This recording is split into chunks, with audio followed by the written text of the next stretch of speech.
last week I was away from home traveling, but back for more now. As usual, gonna give it some time to for some people to trickle in.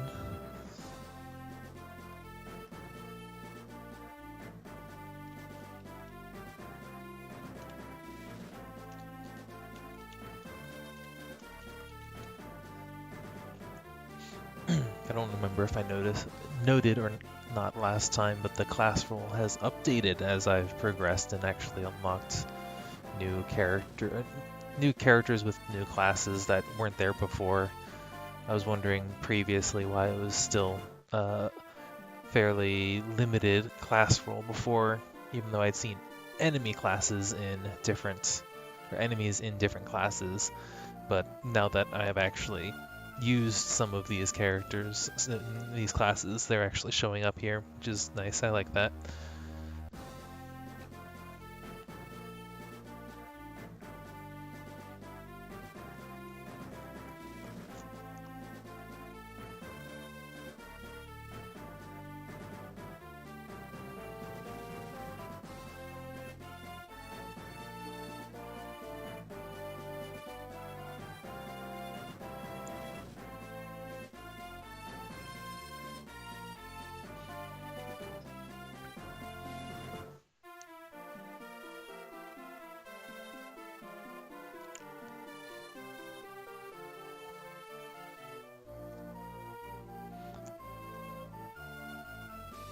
Just to talk about some random things while I wait. I did notice that they announced, Nintendo at least has announced their E3 presentation already, which when I first saw that announcement I thought it was a little early, but I suppose it is almost May now.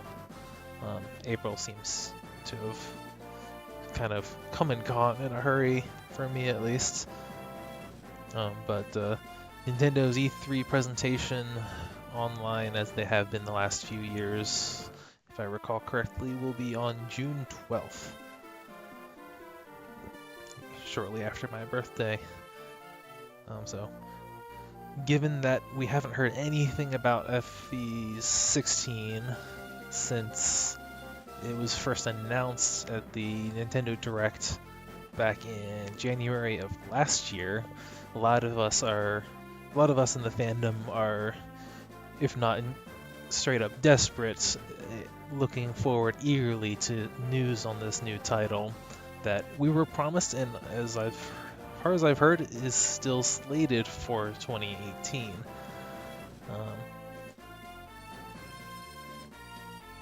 I've been putting off getting a Switch for a little while now.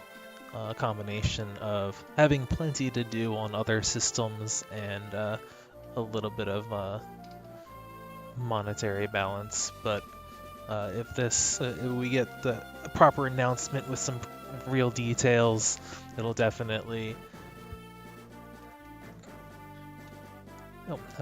encourage me to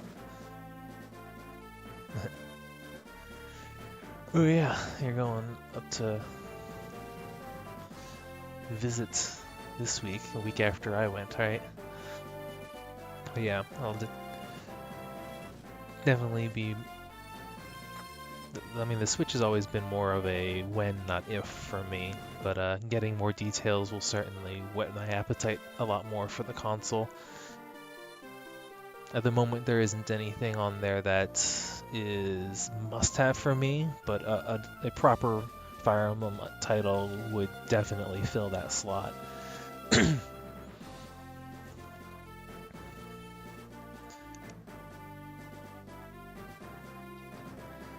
I was, excuse me. I was hoping for a port of FE Sharp, to be honest, since I never owned a Wii U, and that was one of the few games on the Wii U that I wanted to play. I know that it doesn't resemble a Fire Emblem game as much as it resembles like a Persona game, but as also a fan of Persona, I'm perfectly okay with that, and it's still something that I'd like to play at some point, but it might be a while. wait for the Wii U price to either, if it's once it becomes absolutely certain that they're not going to port it, which there's a very small chance that they might, that have to look into either getting or renting a Wii U just to play that. I actually got a copy of Pokken Tournament for the Switch for Christmas this past year, even though I don't own a Switch yet. And that's another title that I was kind of interested in at least checking out in a little more depth as a fan of fighting games, even though I know it doesn't resemble the 2D fighters I usually play. It looked kind of interesting, and as I said, I wanted to delve into it a little bit more. It's kind of like a hybrid between like a Naruto Ninja Storm game and a Tekken game in a extremely loose sense. When I do get a Switch, I will also make sure to pick up Super Mario Odyssey and Breath of the Wild. I'm not too much of a core Nintendo junkie that those will sell the system for me naturally, since I don't have it yet, but I know that they're pretty widely acclaimed, and I haven't played a 3D Mario game in a while, and I haven't played a Zelda game in a while either, so it would be nice to be able to experience those installments.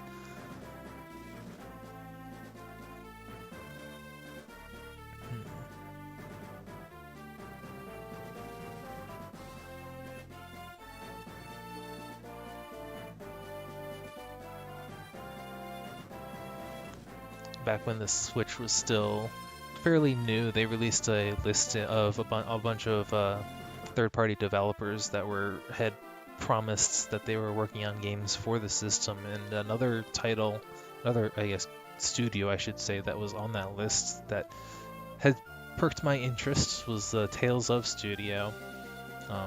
And there hasn't been any news yet. We're actually overdue for news of a new Tales game after Berseria, but if there's going to be a new Tales game on the Switch as well, then that's just another good reason to get it. But since I don't have any information yet, I'm not really in a rush.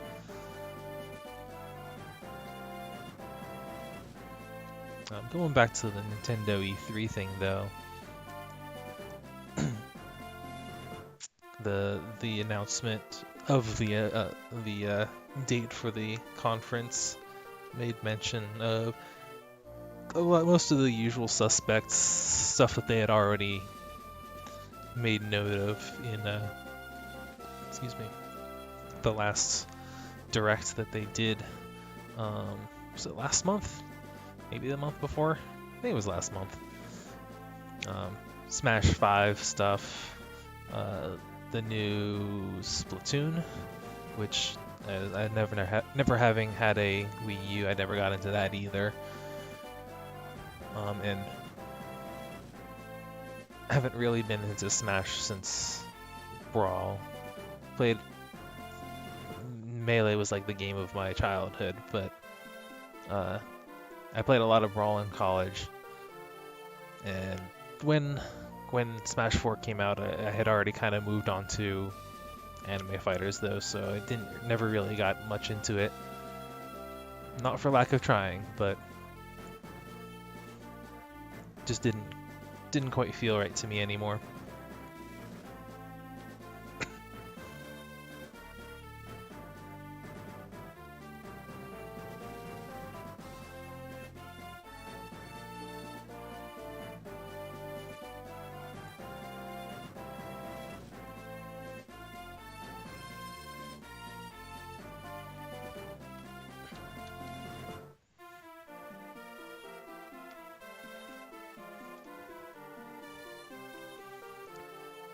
Most of the exciting news I've heard more recently, at least from me, has been on the mobile games front, since Japan is entering Golden Week I think it started yesterday or half a day ago because of time zones, but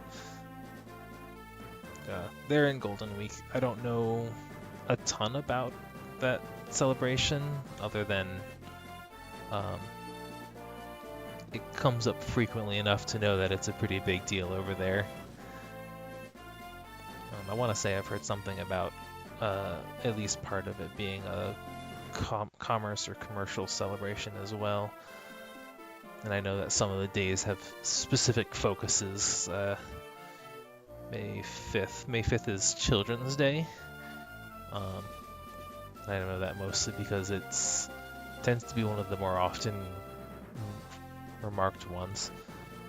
But the mobile games I play are both kind of having special events for Golden Week, even if it's just kind of like extra gifts on the login bonuses, but more free stuff's always welcome. Play Fire Emblem Heroes in Grand Blue, and then on top of that, Fire Emblem Heroes announced their new legendary banner, which has yet another Lyn alt, which I'm conflicted on. I love Lyn, but I did not think we needed another Lyn alt in the game. So, I'm going to spend orbs to try to get her, but I'm probably not going to dip into my wallet. Because I don't want to encourage it too much, but I do still want her. She's the first colored archer. She's a green archer infantry, which I'm okay with. But she's got a really cool animation.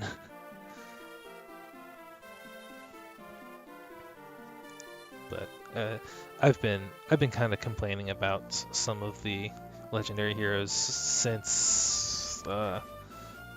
Legendary Ike, mostly because the first two kind of set me up with this expectation that the legendary heroes were going to be kind of these original in-lore characters from the Fire Emblem Heroes universe, from Asker or Embla or whatever. And as much as I like the Fire Emblem characters from the other games, I like seeing new characters as well. Fjorm and Gunthra were both interesting additions, if a little underwhelming stat-wise, skill-wise. But that's okay, because I'd almost rather they not be completely overpowered on the opposite spectrum.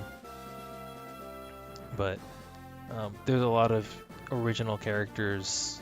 There's a handful of original characters in the Fire Emblem Heroes storyline, and some of them do have potential to become playable characters. And I like the design of a bunch of them too. And each legendary hero announcement is just a little more disappointing that it's not one of those, or someone completely new. There was some speculation that the main character's father would be a legendary hero. He's a king of their country, is still alive and fighting on one of the other fronts.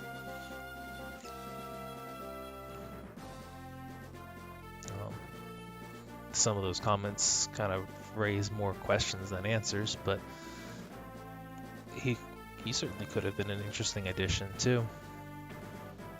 But the fan service sells more, apparently, though it probably does more for the casual fans. I frequent the Fire Emblem Heroes Reddit, and seeing the kind of the pulse of the community there, I have to remind myself, even if there's a lot of people there talking about certain things or having certain opinions, it doesn't necessarily reflect the entire player base as a whole. There are as many people as there are on the Reddit. There are probably many more just kind of casual players. and some of them are probably more likely to be swayed into spending money on popular characters than some of the more obscure ones. But I'm just hoping that they're kind of biding their time and not releasing all of the every character in the roster right at the start to kind of draw out the lifespan of the game, so that they have heroes from the other games to continue slowly trickling in. Alright, it's been about 15 minutes, so I've given time for people to trickle in, but I think I'm going to get started.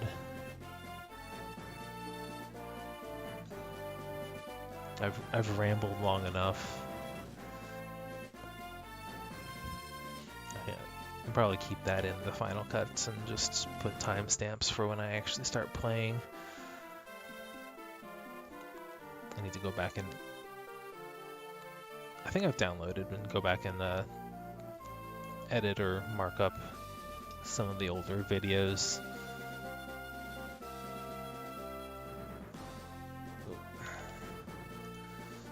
Because I'm not caught up with my own broadcasts on my YouTube channel. Alright. The pit.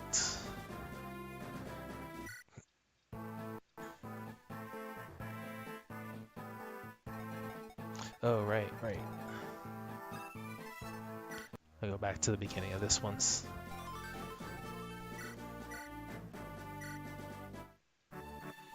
Right, so did 1X, 3 and 4. We fought ourselves, very Radiant Dawn style situation, which is cool. Radiant Dawn did some very interesting and somewhat controversial things within as far as the game mechanics go, but having multiple armies definitely did interesting things for the gameplay narrative dynamic. It wasn't all good, but it was something different, and I think that it's important that the series may continue to hold on to that spirit of experimentation, not being afraid to try new things, because I kind of fear that they may be shying away from some of that.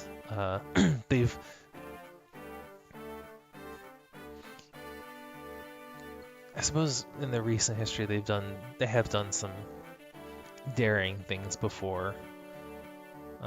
Awakening was kind of it was a big gamble.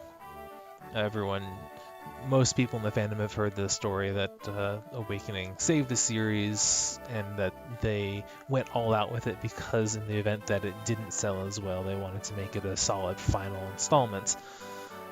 So they threw a lot of stuff into the game, and a lot of it was kind of risky.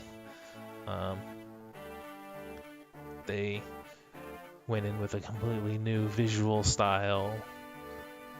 The pair-ups were dynamically different from past games. Playing with reclassing the way they did and bringing back the world map and allowing grinding and stuff. Those were things that had kind of been experimented with here and there, but they didn't really stick around until Awakening. And then you see some of that repeated in Fates, and then Fates did the whole split games deal, Pokemon style, trying to see if that worked, and if I recall correctly, it sold decently well, but I do think they got the hint that most fans weren't real happy with the game splits. They weren't going to take it the way the Pokemon fans were. And in part because the experience between the games was a bit more dramatically different than between different versions of the Pokemon games. If you wanted to catch them all in the Pokemon games, you still had the option of trading, even if you didn't own both copies of the game. And with online trading making that easier than ever, you weren't really missing out on any part of the experience by having only one game and not both. On the other hand, Fates didn't really have that. On the contrary, if the storyline between Birthright and Conquest was appreciably different. I know a lot of critics will kind of distill things down to both stories were pretty lousy, and I won't try to defend their writing, but I will say that they were different enough that anyone trying to claim that only one was the full experience is probably trying to push their own agenda.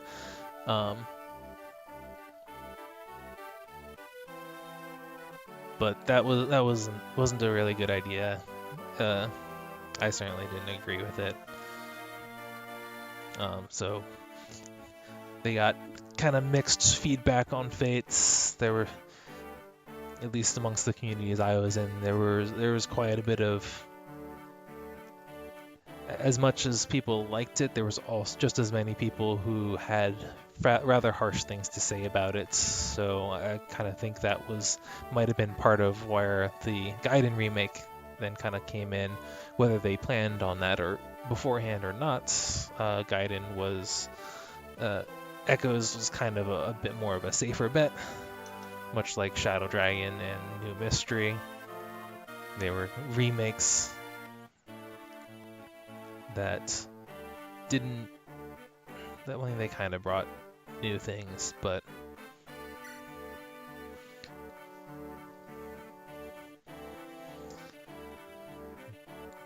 on the whole, it was a bit more of a safe move than releasing something completely new and unknown.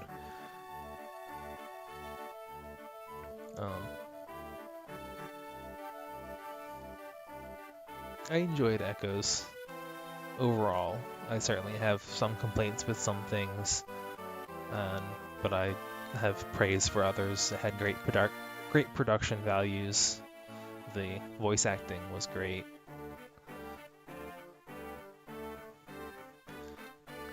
I really liked the animations. I really loved the animations in Fates as well. And it was good to see that they kind of have continued to evolve on that front. For the better, I think.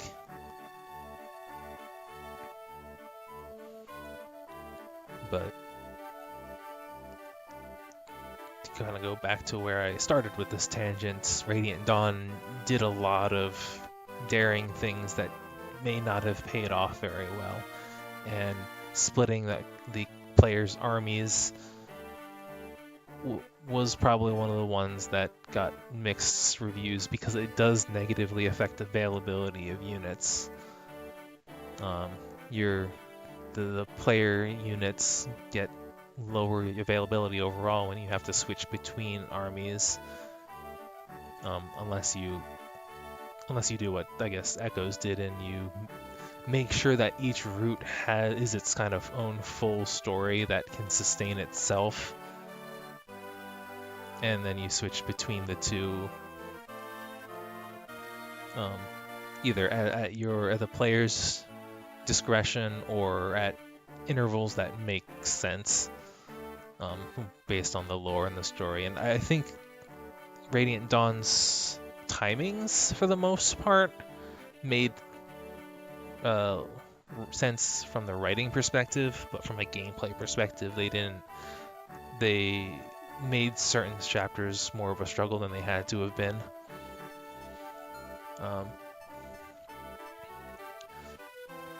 So far, to get back to the game that I'm actually playing, I don't remember if I noticed a chapter 6 over here or not.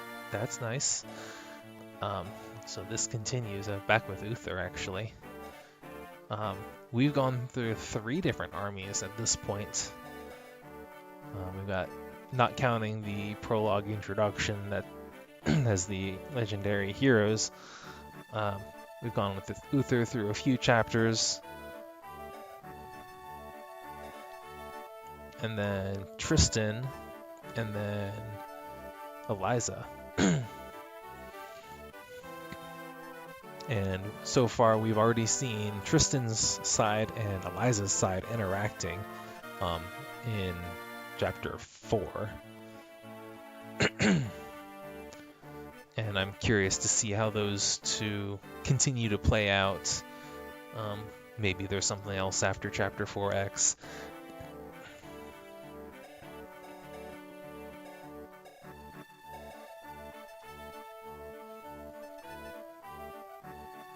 I'm still a little puzzled by some of this interface stuff. I don't know what the IIX is and the number afterwards.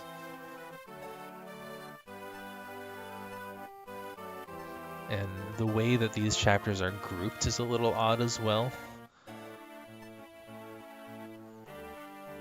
Especially because I don't remember if prologue, after I cleared the prologue, I know chapter 2 was available, but I don't know if chapter 1 was immediately available until after I cleared, or if that was chapter 1 wasn't available until after I cleared chapter 5, because I know that's definitely the order that I actually played them in. But with all of these going around, and it'll be interesting to see them meet, their paths intersect, and if they'll come together at the end or not. They might not. They don't have to, technically. And it would be kind of interesting to see your own units be your final boss for a one particular path.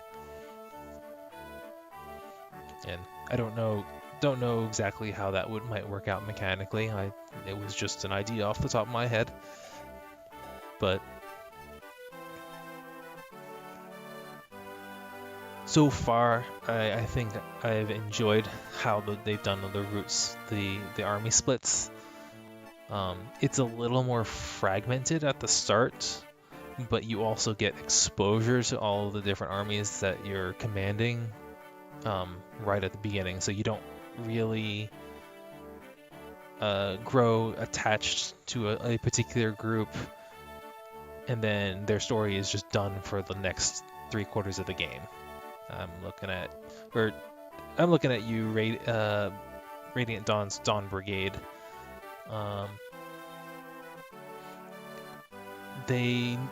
If they wanted to make them playable in part 3, like they did, they needed a little more time to develop because they were just behind constantly. And I suppose, now that I think about it, that might have been intentional as well, because they were supposed to be underdogs, even especially compared to Ike's troop. But gameplay aspect, it was frustrating. Maybe if things like the biorhythm weren't quite as potent in Radiant Dawn, that might have come through a little bit better.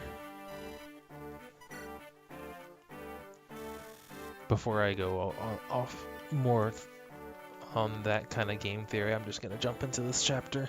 It's been half an hour since I've been rambling for. Eliza's troop continues to chase down Tristan's for their suspected involvement with Fargus's trade deal, and because that one politician turned leader basically hired them to. Forced her out. Purchasing her allies. And a lot of the troops that were helping Celestes were just mercenaries.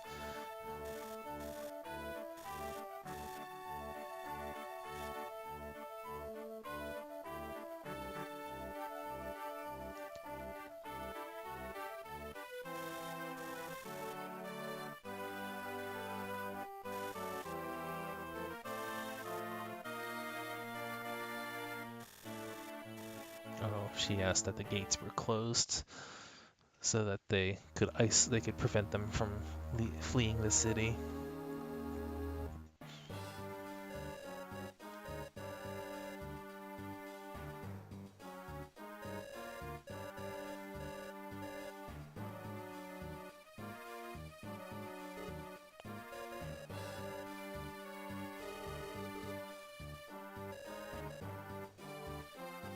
Don't think I watched this last time. So this is the noble politician that hired Eliza and his aide.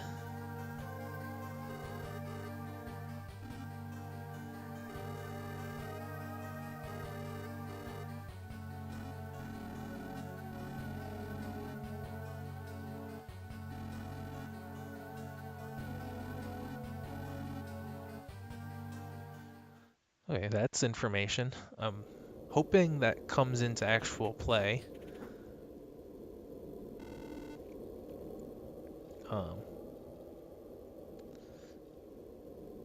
This said they might come in as like a third party that attacks both allies and enemies.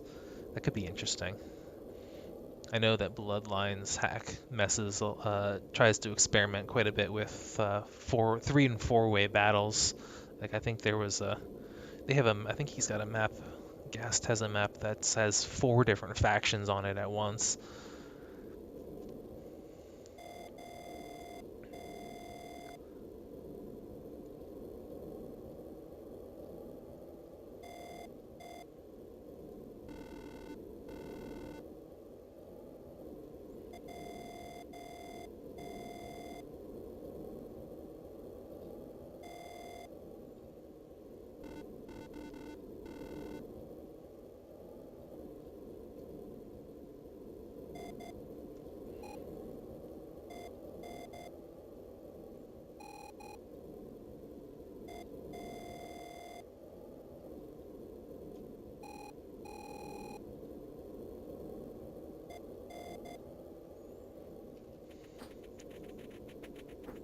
Oh, wow.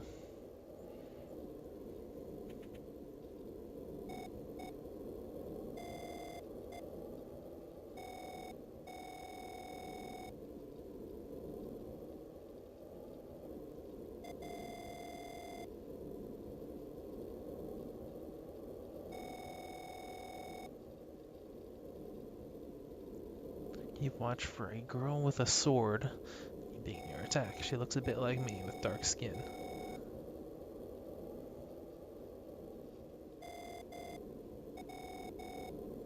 Huh, okay. Well, we don't have a picture for the person talking, so I'm not sure what they look like. But dark skin sword user.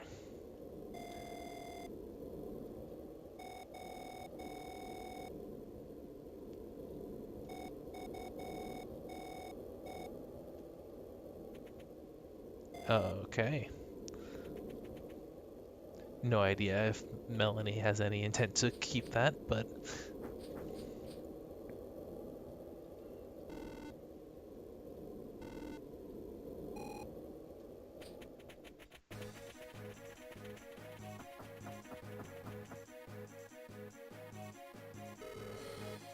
Oh, hello.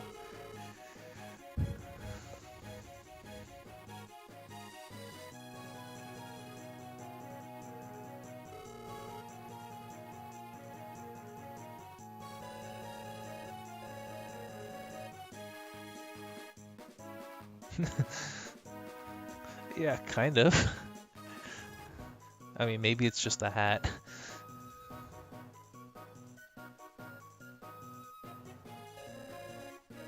His name is Basil.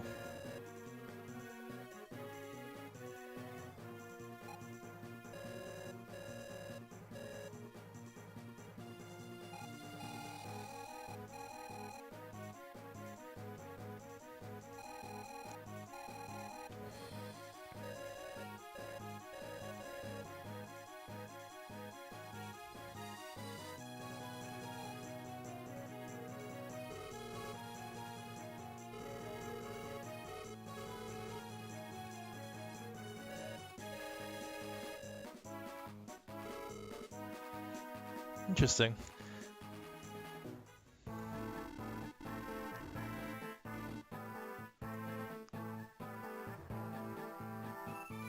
That's quite the resume.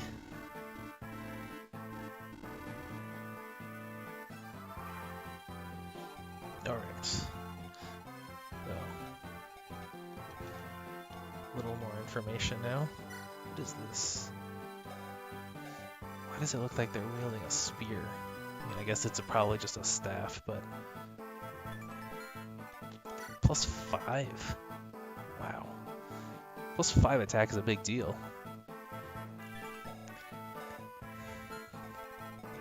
I don't think I have anyone who has animal magic, so I'm at neutral against this guy at best.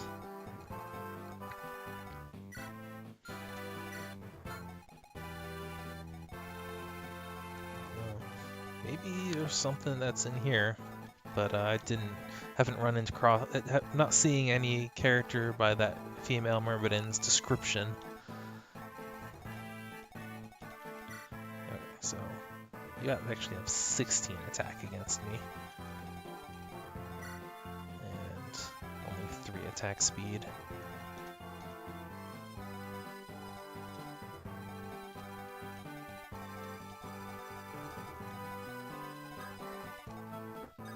So if I can... I just barely can't kill. Great. Alright. So this house has something for me.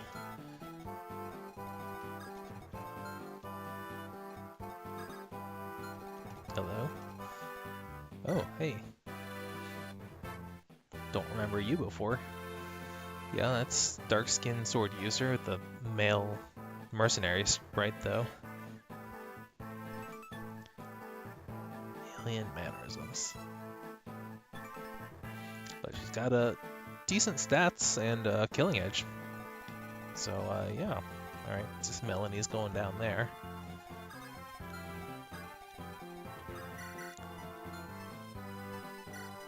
Can I do anything about this guy? Well...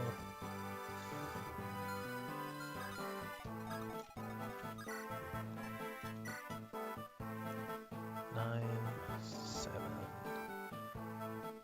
Good chance of critting, though. Can at least give it a try. Oh, that's the overhit coming in there. You gotta remember that.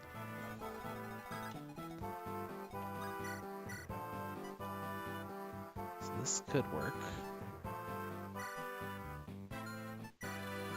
Pike is better hit rate, but with only 13 uses, I may want to start being a bit more careful with it. Unfortunately, the Fine Lance cuts my hit rate down quite a bit. Well, actually, it's not dramatically different. So, I suppose I can risk it.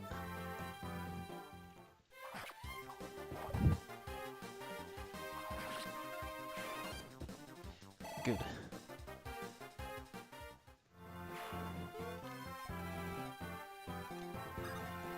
So I did want to come over and harass this archer and use Brendan to finish him off.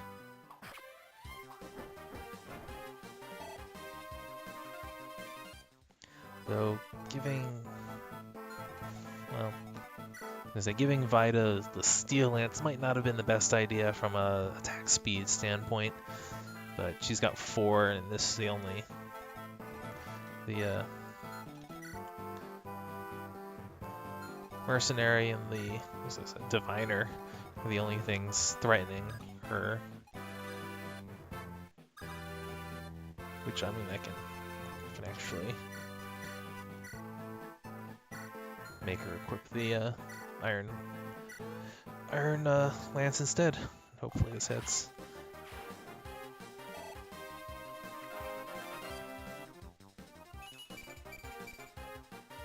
Okay. Do have to deal with weapon triangle disadvantage on Brendan. Kind of, maybe. Oh, yeah.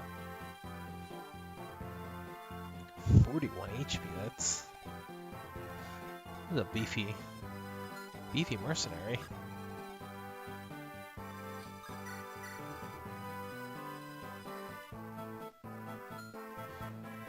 guess I could just continue this train and unequip the bow.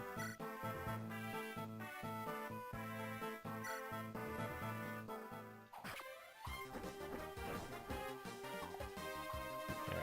Saves me from having to risk putting my healers in danger. I don't think I can kill. Nope.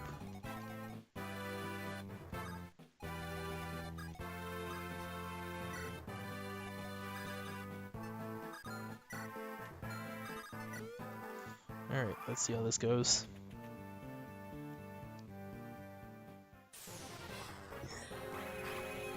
That's a new animation that I haven't seen before.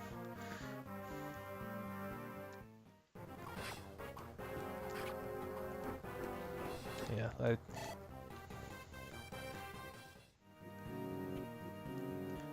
don't think I will ever stop being impressed at the amount of custom animations that this game has.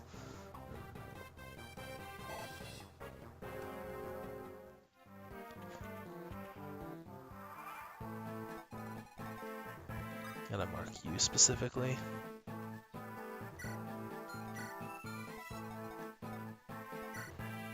You have 4, you have 5. Okay, so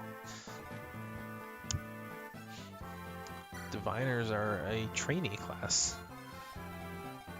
Either that or they're armored. They do have good defense. I don't see anything. Yeah, no, they're still just mages.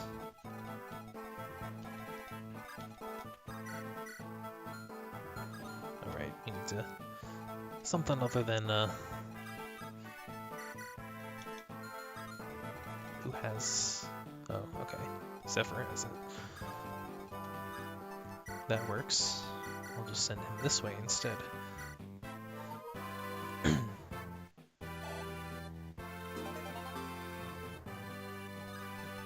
One step closer to using warp, or so the low turn count players would say.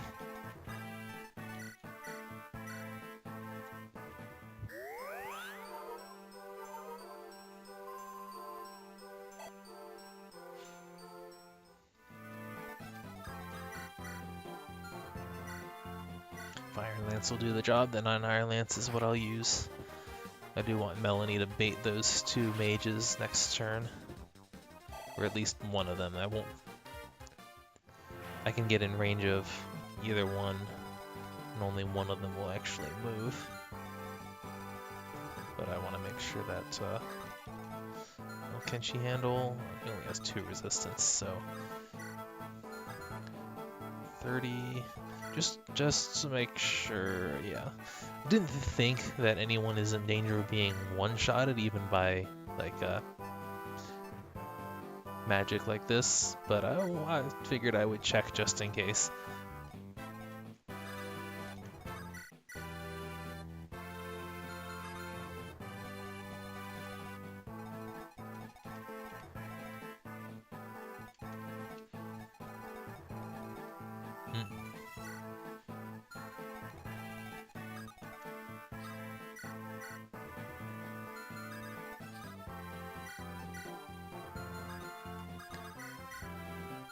Zephyr can't really kill either of these, though I want to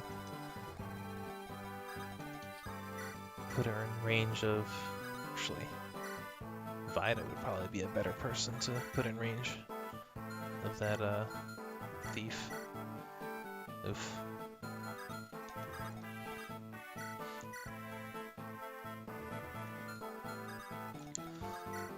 So Brendan's the only one who can one-round someone reliably in these 3.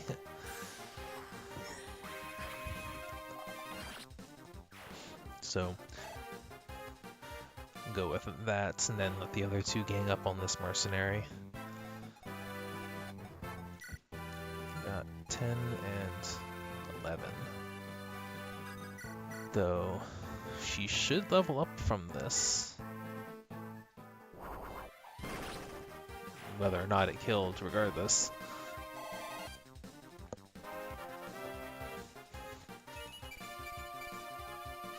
Strength's good. Luck's pretty welcome as well. So Vaida might actually want to tango with the mercenary as well, except that he's got a Lance Reaver, so never mind. And he can use it.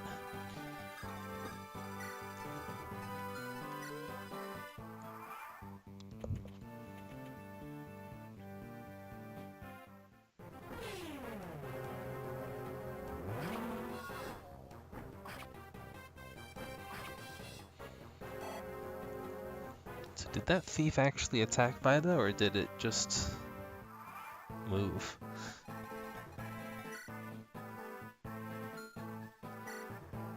I wonder if the AI is broken and it doesn't realize that thieves can throw their knives.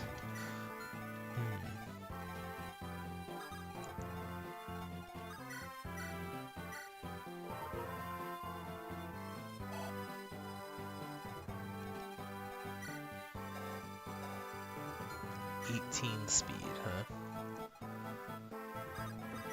As much as I want to treat... As much as I want to treat this thief as the lesser of these two threats, I also don't really want her to steal any vulneraries, or I guess they're called potions here, aren't they? So I'm gonna have to do something about him.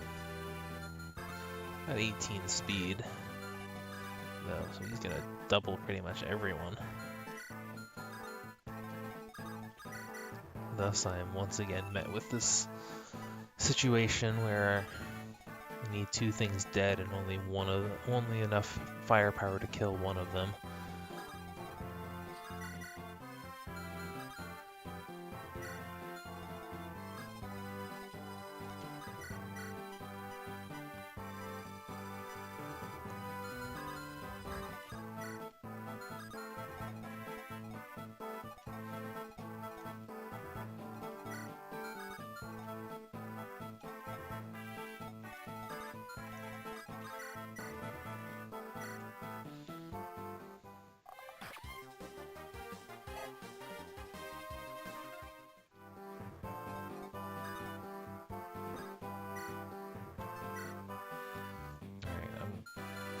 Going to have to wall off with Zephyr regardless.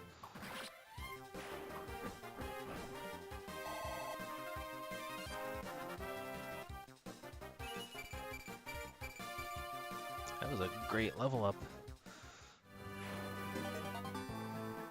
This gives me the Lance Reaver. I don't know if this works like Sacred Stones or like, I don't know if Blazing Sword ever did that, but where it's the slot that drops rather than the item.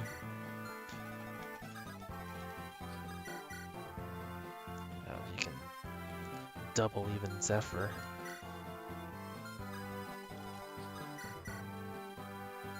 And throwing a javelin isn't actually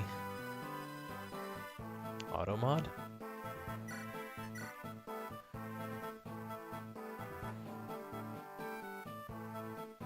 Not sure what you mean by auto mod.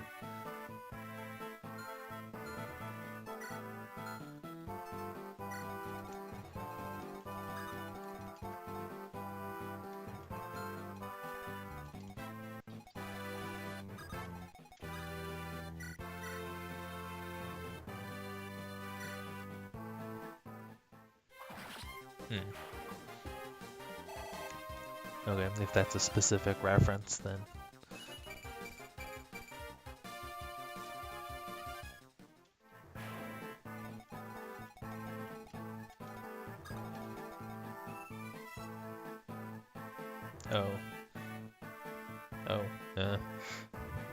Yeah, it didn't actually show up on my stream.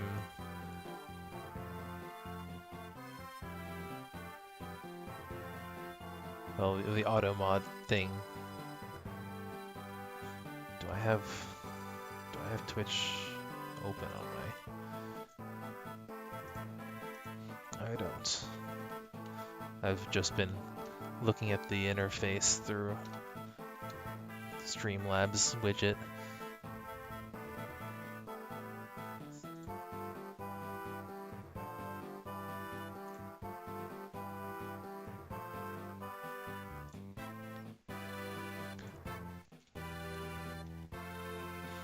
Oh, do I have auto mod? Show moderator actions. Show messages caught by auto mod.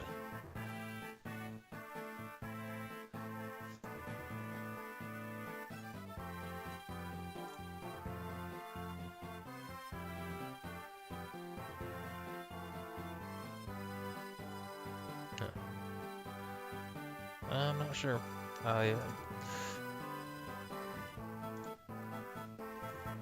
If it continues to flag stuff for you, then let me know. I will see what I can do.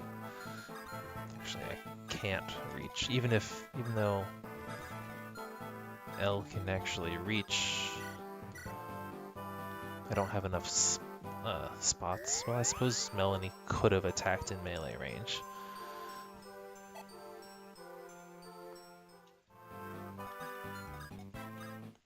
No, never mind.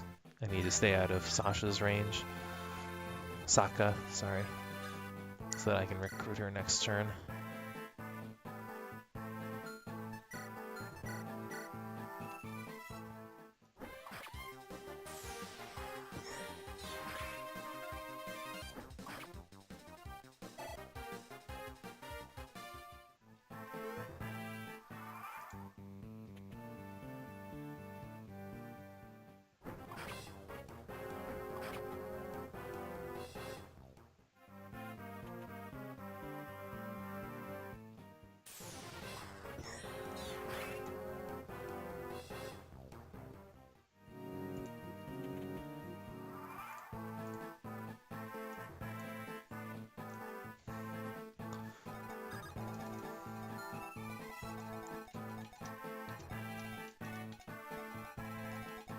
Alright, join me.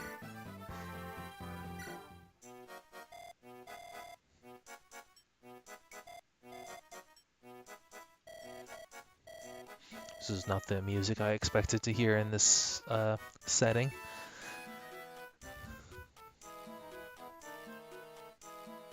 The Southron sky is strange.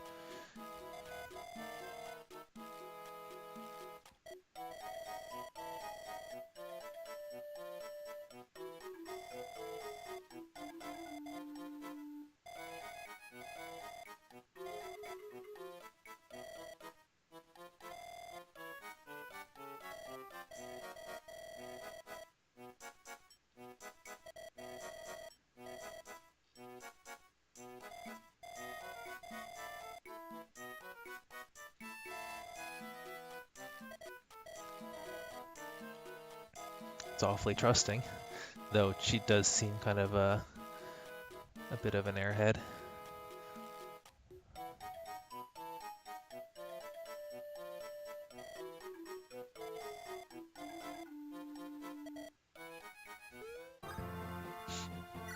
Oh, and I can attack. I don't like that crit percentage though.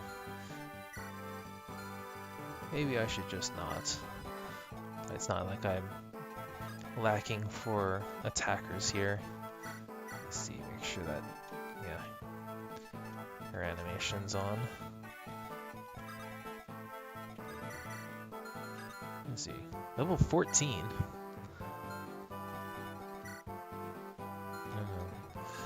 Eliza's level 14 as well. Nope, that looks like a typical male mercenary sprite. Though I suppose in her mug she did kind of have that vest thing as well.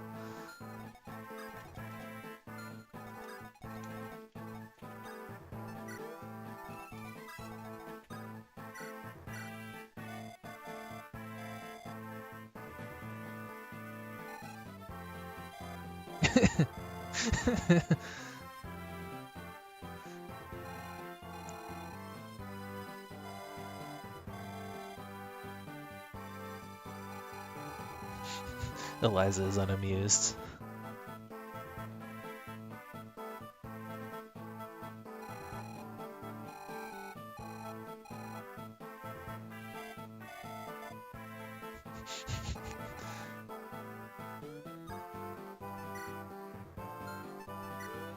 Seems par for the course. Alright, so there's this archer here. Good news is I can attack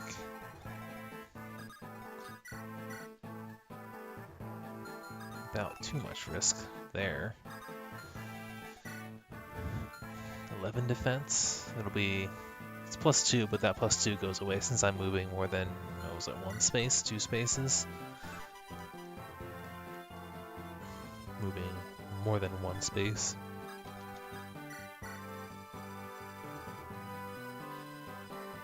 I hope this hits. Good.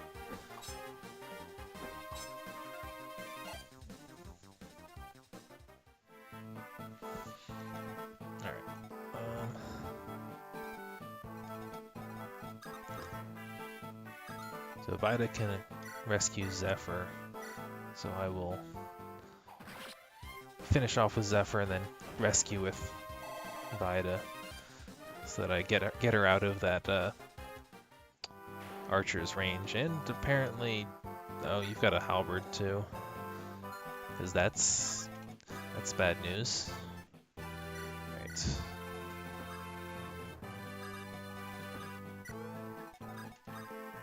Okay, can't actually, not big enough to drop, but that's fine.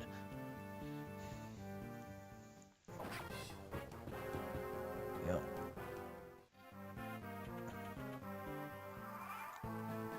Alright.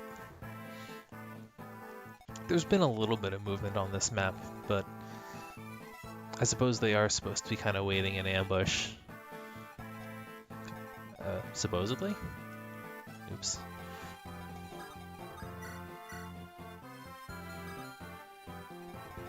Though it is a little curious that this archer didn't move at all.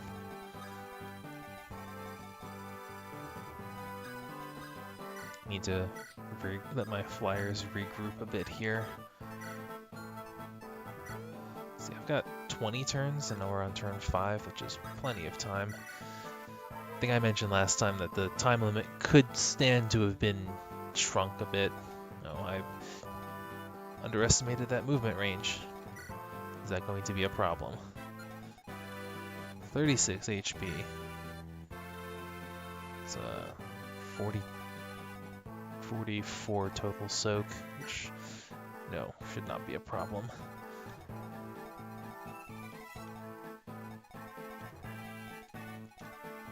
Gotta do something with this. Something with this diviner. It's got 25 attack. Maybe if I wall off down here, Zambato, huh? Do I mean, I guess Zephyr's the only one who's vulnerable to anti-cavalry attacks.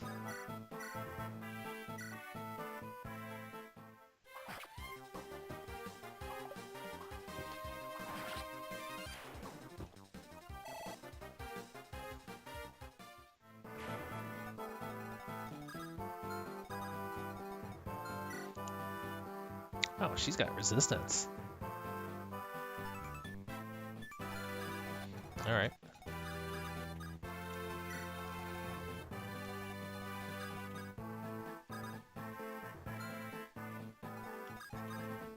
Though I wonder if I can entice the diviner to attack Melanie instead, because Melanie has lower resistance.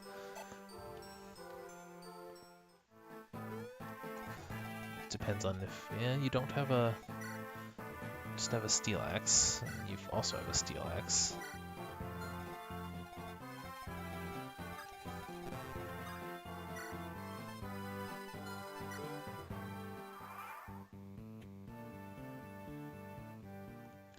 That hurts. That hurts a lot more than I expected it to. 20...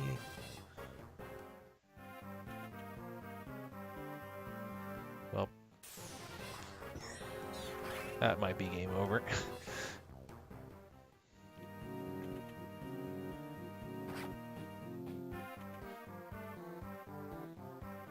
50%? Nope.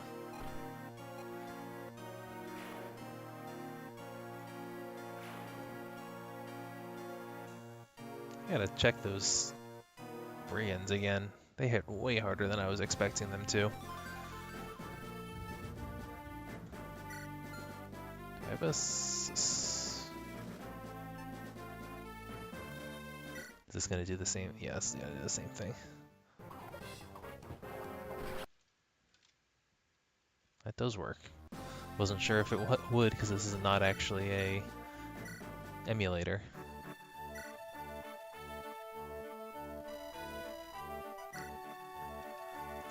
Well.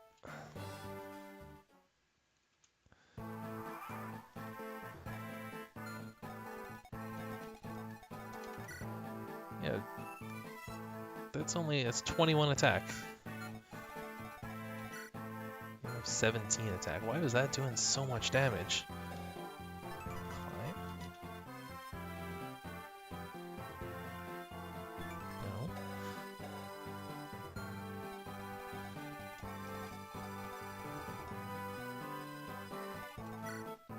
Do you have... no? Alright, I am adequately puzzled.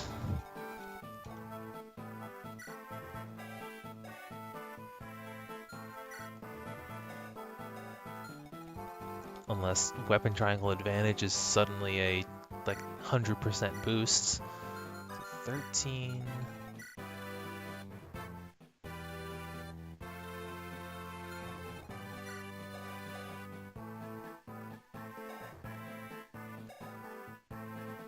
Well, I suppose I'm just doing 13 damage with 20 attack and I have 10 defense, so I'm losing 3 defense. So if I got 10 defense, I should be cutting it down to 10 damage. That's a lot more than I was expecting, which does imply that there is something in this damage formula that I am not properly accounting for.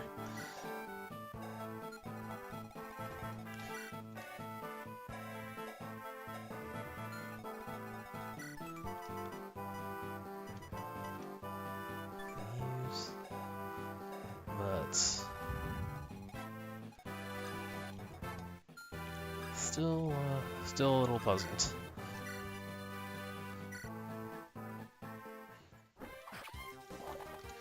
Let's skip some of this, try to catch back up to where I was.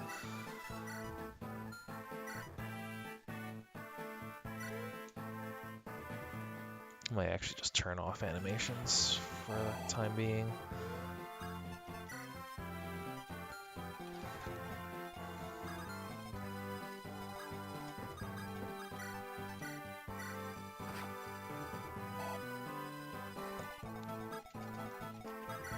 I did over here originally, for the most part, worked out.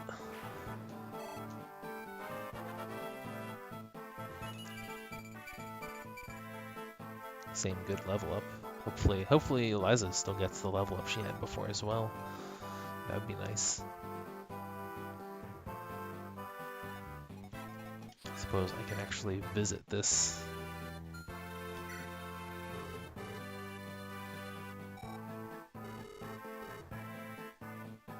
Strike of 11 is to be executed.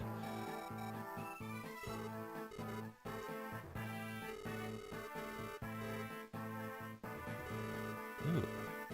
Anti-mage weapon? Oh, just pure water. You know, the pure water I bothered to spend money on last chapter.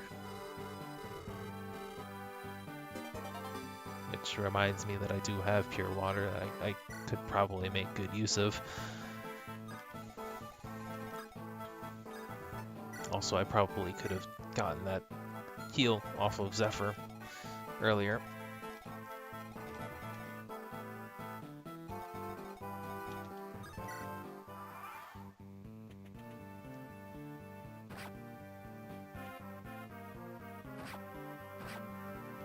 Ouch.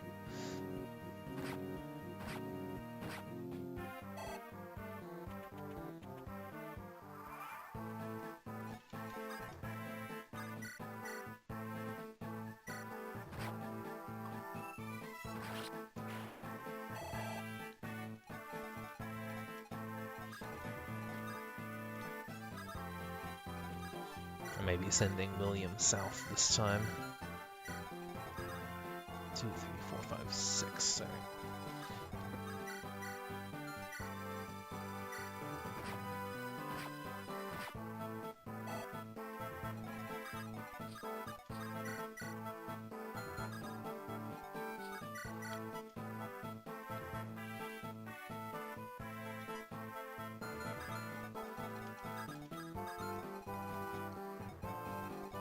Brendan's actually in a bit of a tight spot here.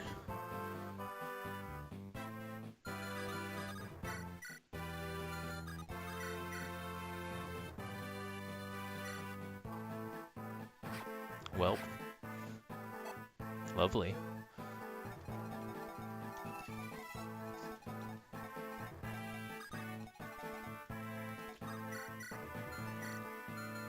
I'm not sure there's anything I can do about this other than I can't rescue him either. How much HP does he's got? 8, so he'll survive another hit from the Diviner, but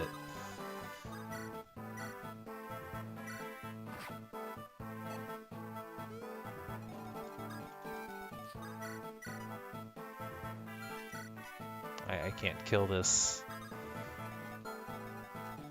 Can't kill the mercenary. Got nothing.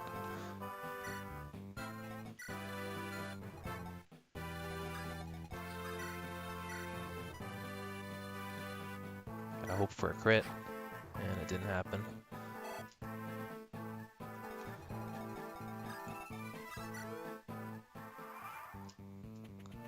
Well.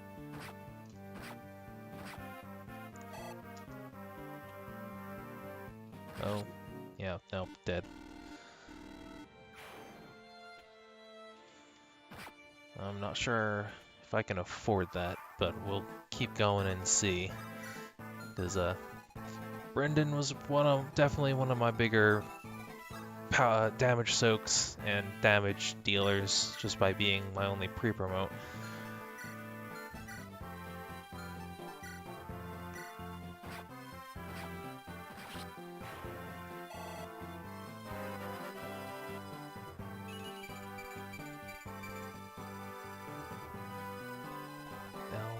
To traded the steel lance to her, then passed.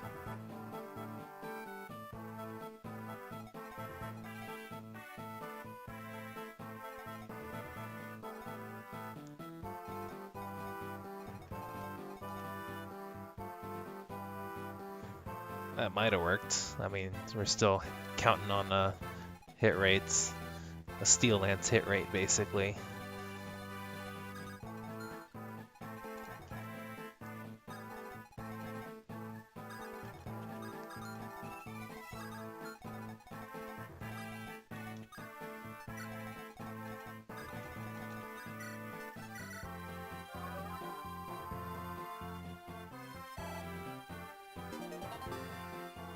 Wouldn't have been an issue if, well, it might have been an issue if Brendan hadn't missed in the first place.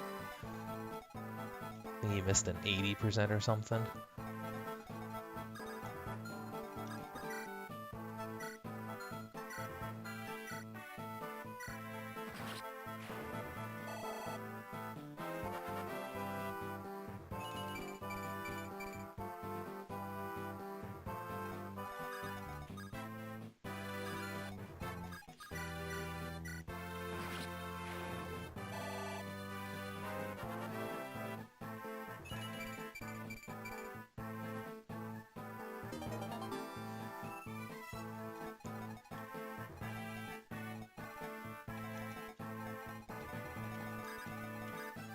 I suppose theoretically there's no reason that I needed to split up my team in the first place.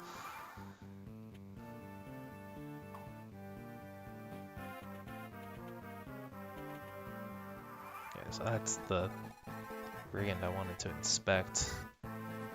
29 is a fair bit higher, but that's 8 more, 12. They're both level 12, but one of them is 8 more attack. Alright.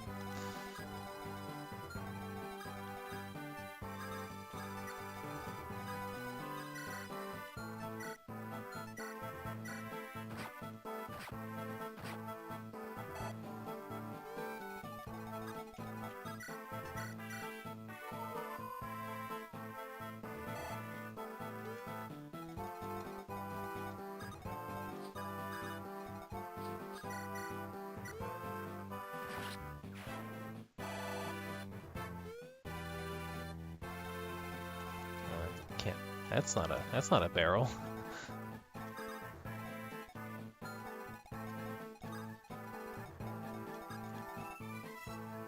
Right. This guy's got the Lance Reaver.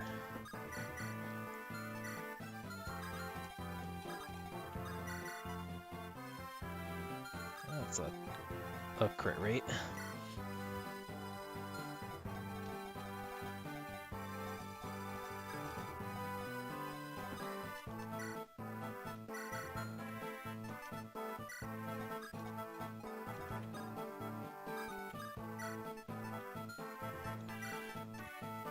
She doesn't have any potions.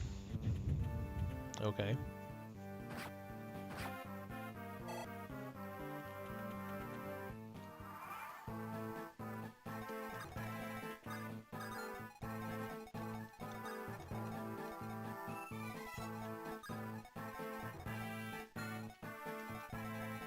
Alright, so this is actually a safe spot.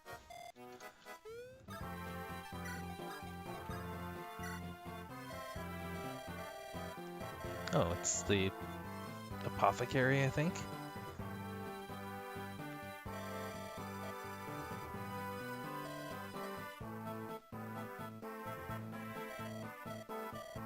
Is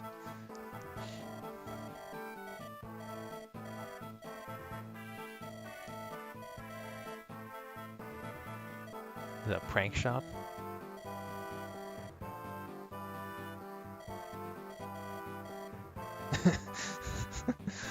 An energy ring, huh?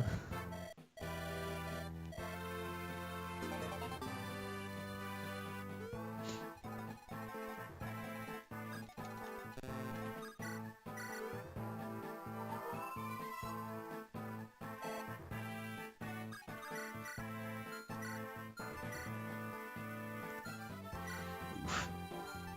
Not enough damage when it doubles, but when you'd have enough damage per hit, not fast enough to double. A struggle.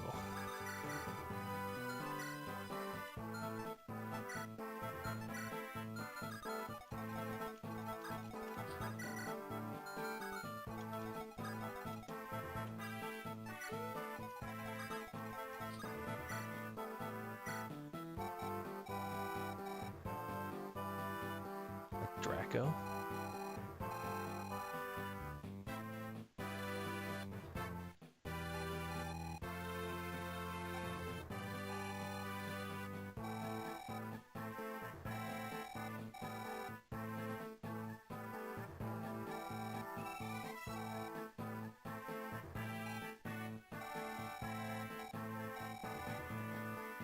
Oh yeah, Draco Rider.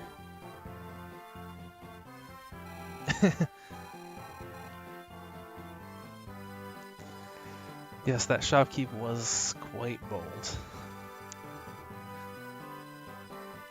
Bold is a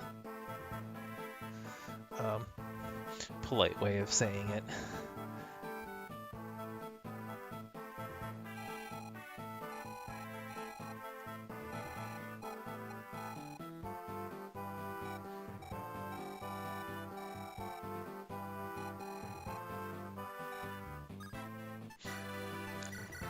I don't know if that conversation was meant to be a nod to the fact that she might be able to promote into a Wyvern Knight like Pegasi can in Sacred Stones, or if she might actually get an option, or if they were just teasing that possibility. Let's see what that mercenary does the next turn.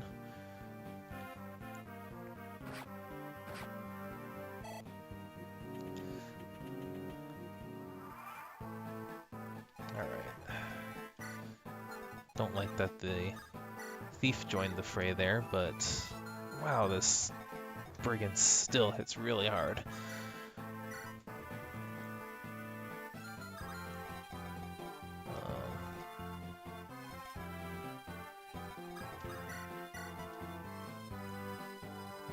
$18,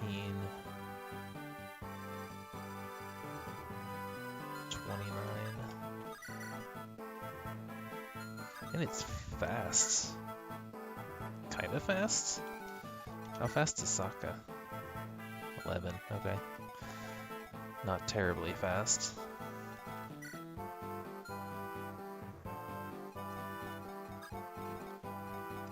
Guess it might be better just to get out of here though. Make a bottleneck.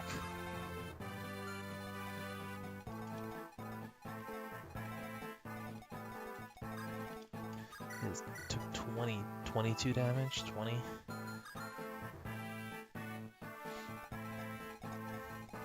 This brigand came out of nowhere and hit Eliza really, really hard last time, and I actually had to restart this map.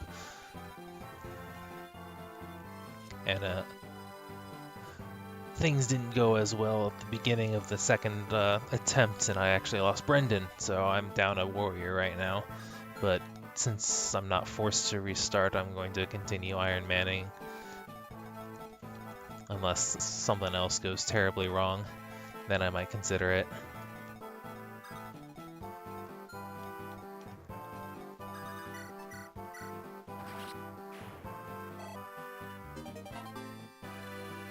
It is indeed like Sacred Stones in that this slot is what drops the weapon instead of the actual weapon itself.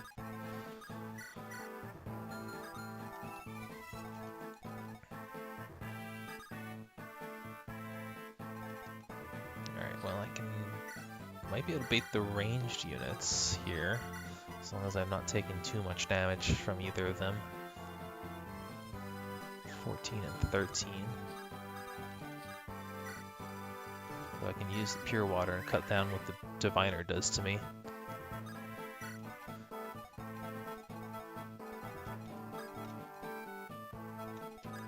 Saka's probably gonna get targeted by the diviner though, because she can't fight back.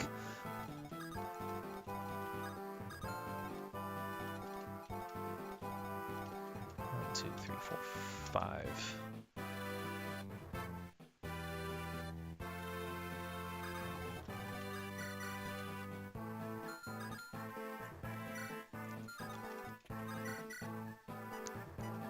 $13 and $20.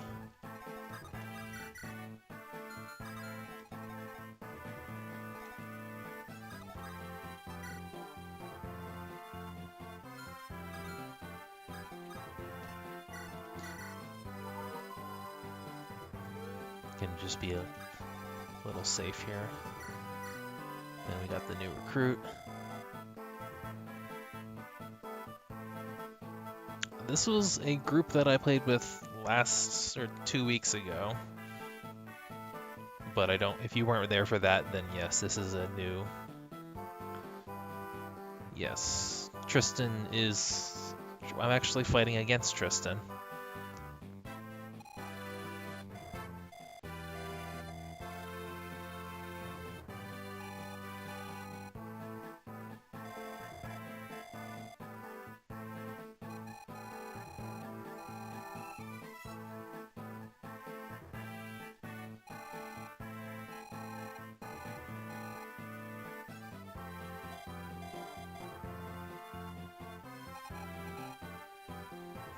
And Eliza has a stutter.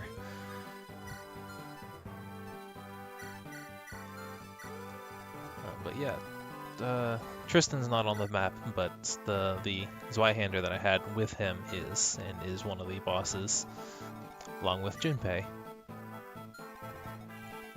who's now a man of the cloth.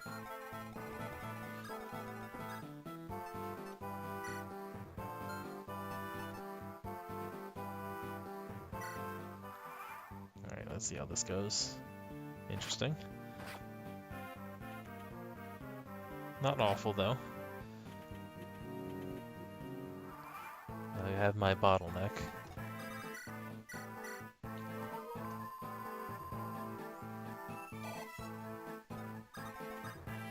Saka's not actually doing anything for me there.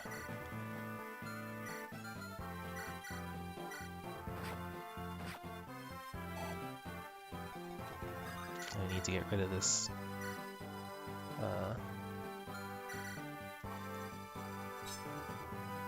great. This thief as soon as I can. Or I would at least prefer to.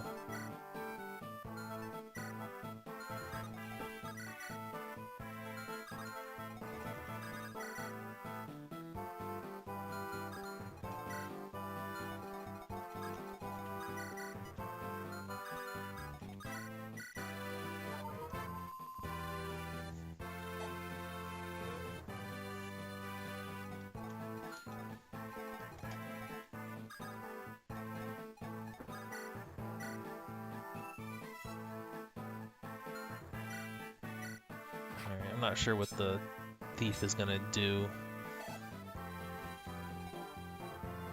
I don't think she can hit anyone that can't fight back.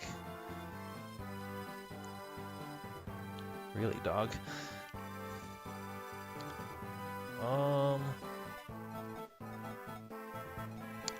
There was Kath in Binding Blade.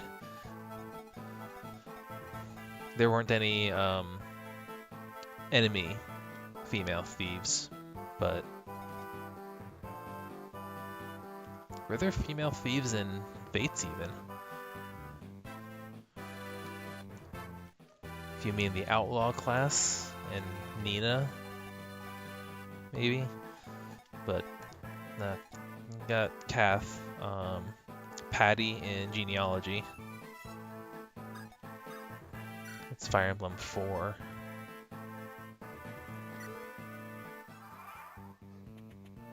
Oh. Derp.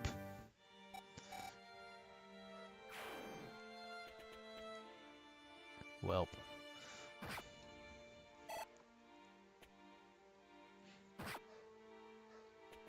I am not doing well this evening. And that is very interesting AI movement, though.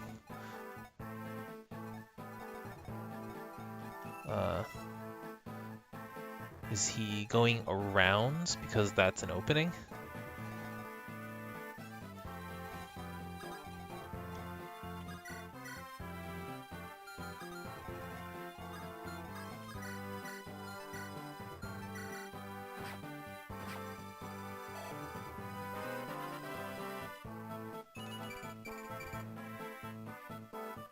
Why is her defense so high? Alright, well, I gotta keep an eye on you now.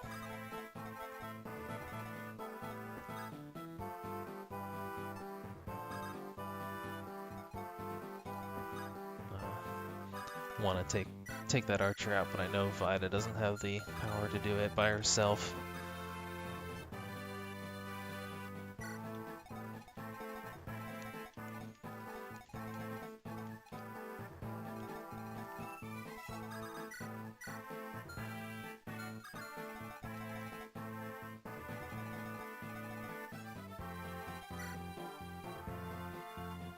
These are some beefy stats too.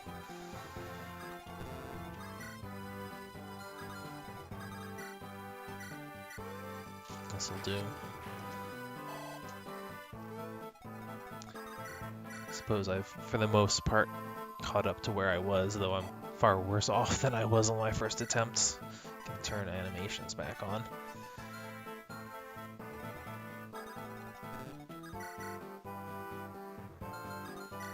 Can't double.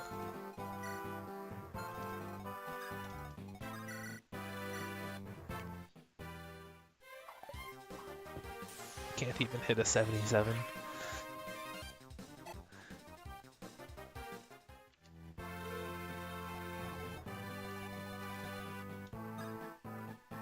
This archer's gonna come down a fine bow. Got crit on it, of course it does.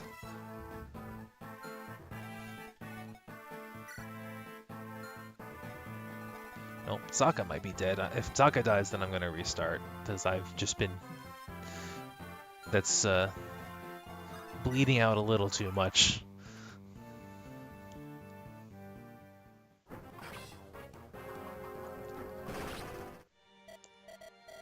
Welp.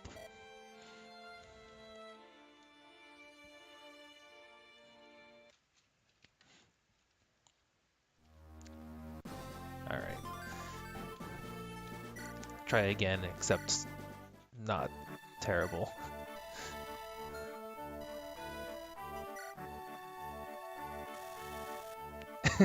Yeah, it was. I mean, the animation's nice. Getting killed by a low percentage crit's not exactly the pleasant way to go, though. Can tap through this real quick for people who are just joining.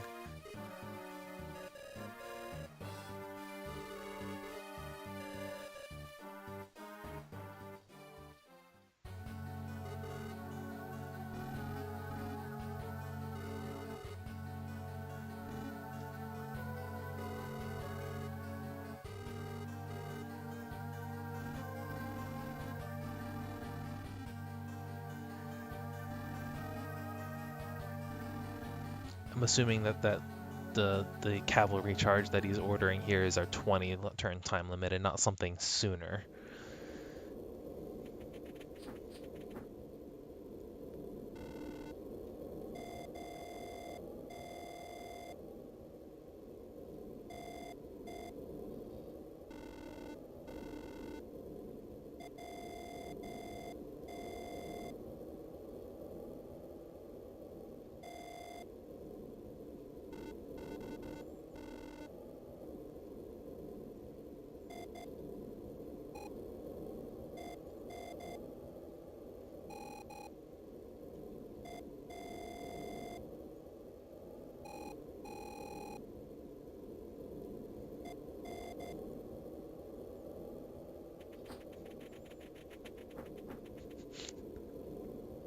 This isn't a Nintendo production.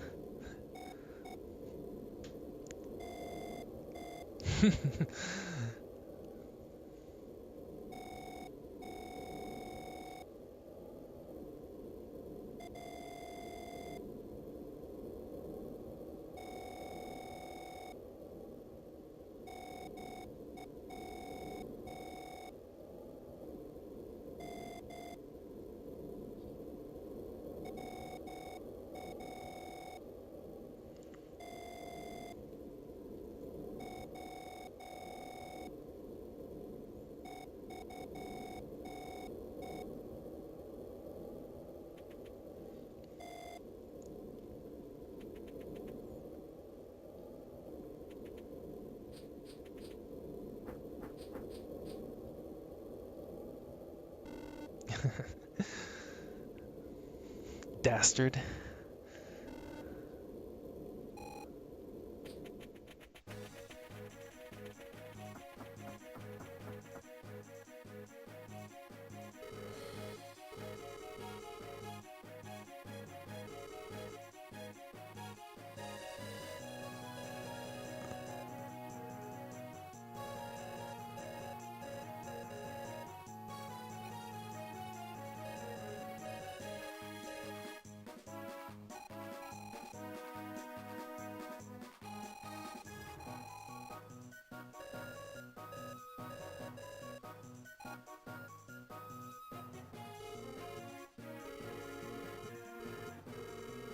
Actually not sure who the madame is there.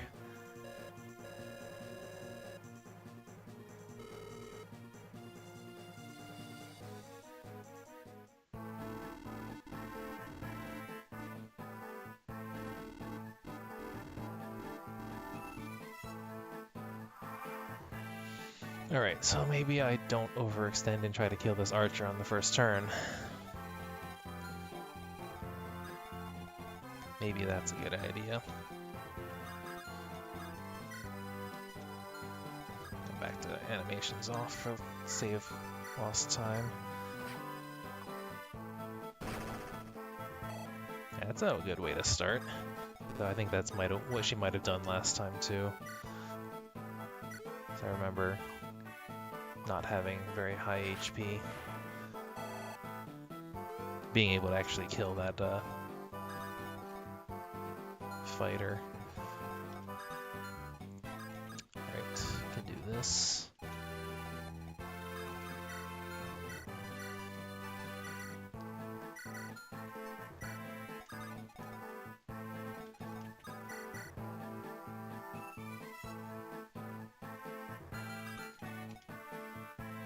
Just barely can't make it over there, huh? Then again, I also don't want that archer to get up in my business.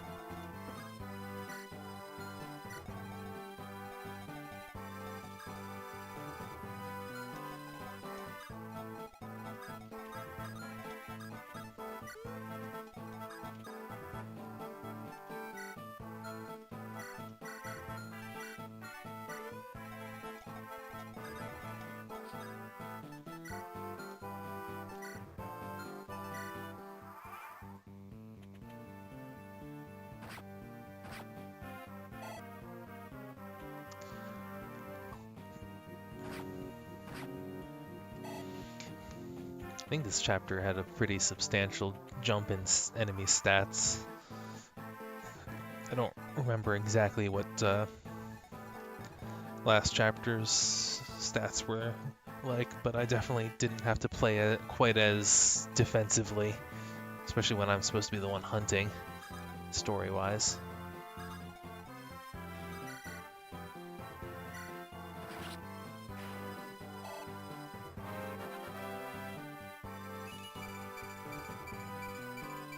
It's an even better level up than last time. Hopefully he gets to keep it instead of just dying.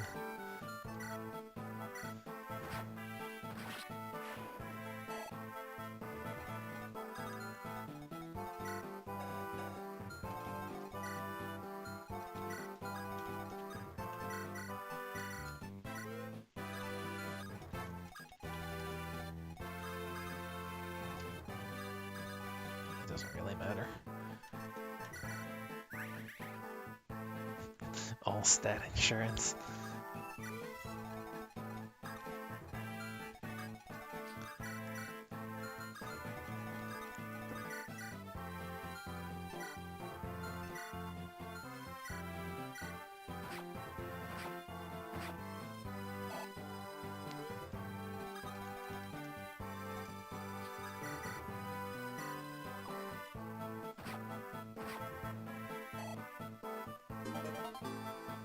All right.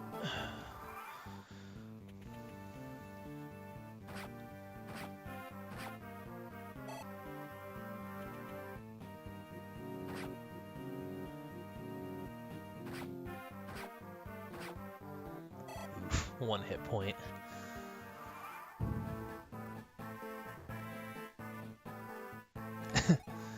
I don't think I have the luxury to bench someone.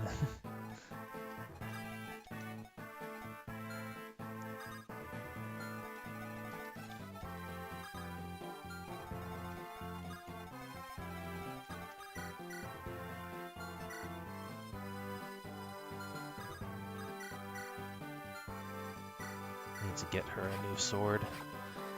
Bronze sword's unbreakable, but it can't crit. And it doesn't really have very good stats.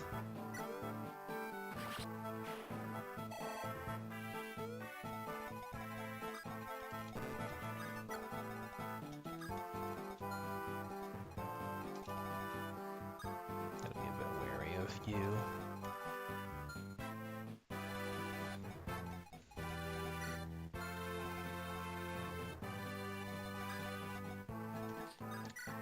Is this matchup fair? Not awful. It's actually favorable enough, I might go for it. 2, 3, 4, 5. Alright. I'll have to get her healing next turn, but if I can clear enemy bodies, then that's less damage I take on enemy phase.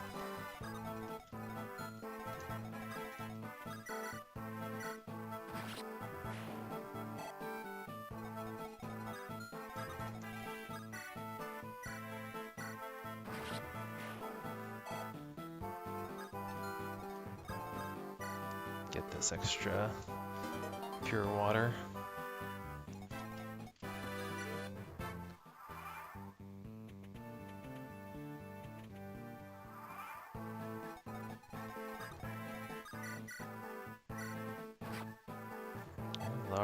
Already going much better than it was.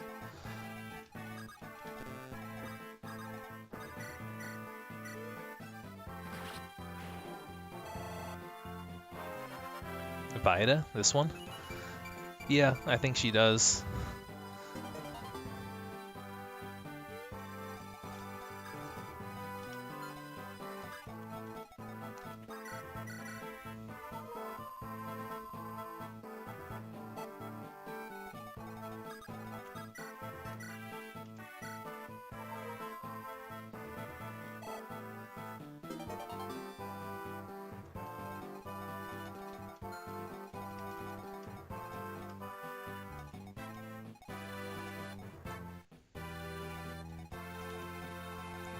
Really tempting to send Saka right into the fray there.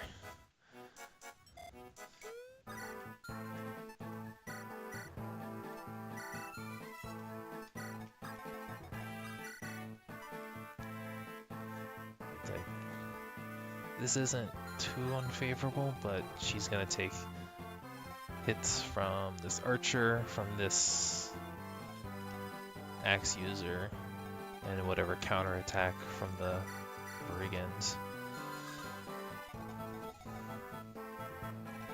Though I suppose getting rid of the brigand right off the bat is not a bad idea either.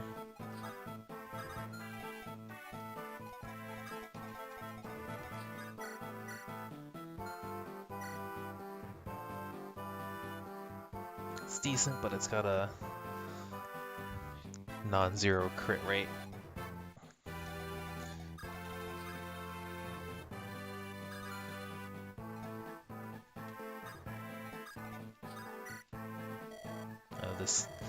This woman, I'll let this play again.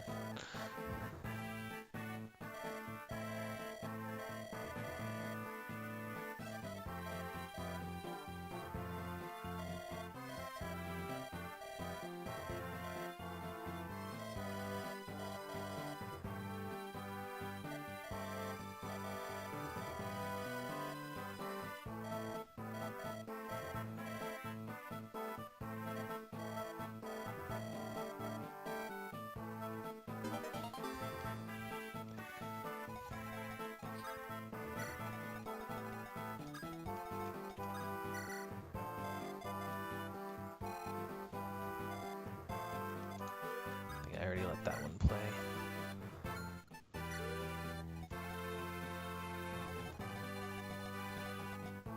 Alright.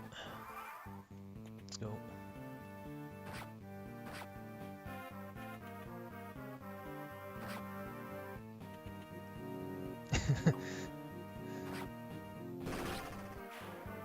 Good. The crits that I want to get.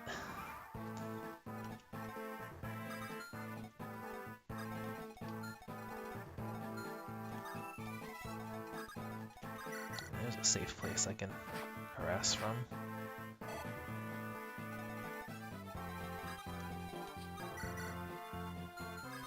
Right. This diviner is obnoxiously sturdy.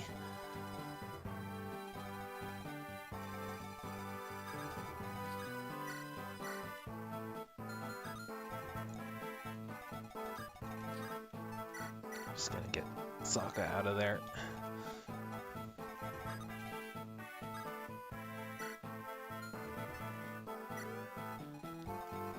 This isn't awful. I like being able to take on that mercenary.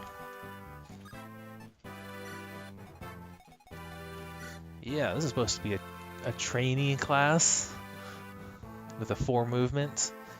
Unless it is 4 movement because they're supposed to be armored. Even though it doesn't say armored typing, maybe they can only assign one class archetype, and they prefer. Oh no, I just disqualified that. This one's infantry and armored. the Zweihander.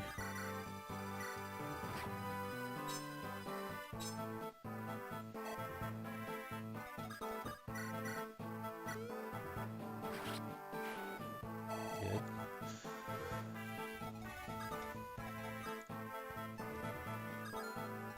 Oh, right. Elle is actually... Elle's got some bulk to her. She can actually drop Saka? Saka? Wow. Elle is physically bigger than Saka. I'm not sure how to figure that one.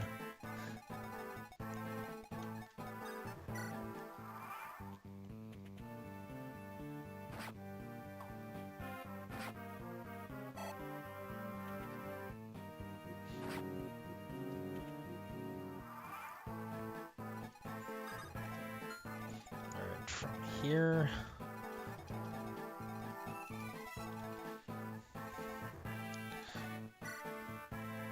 Wow, he's even stronger now. This was the version of the brigand that no, this was an even stronger version of the brigand that ended Eliza on the very first attempt at this map. 17 strength, level 12.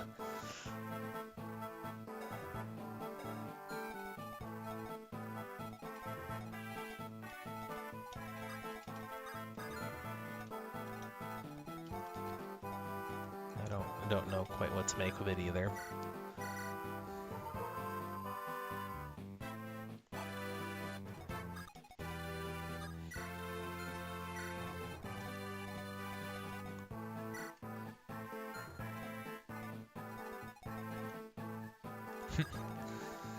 Perhaps.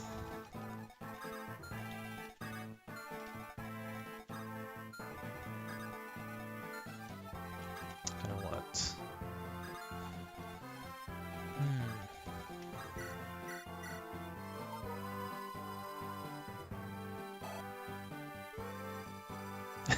All the other energy rings. Back up here, I guess.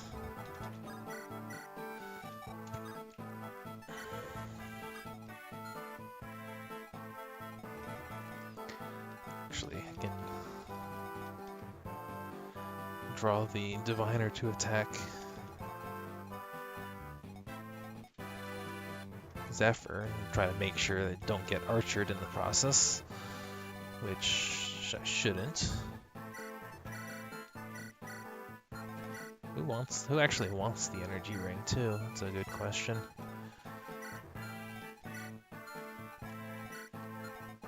I don't know, I think Eliza or Zephyr herself might be the best candidates.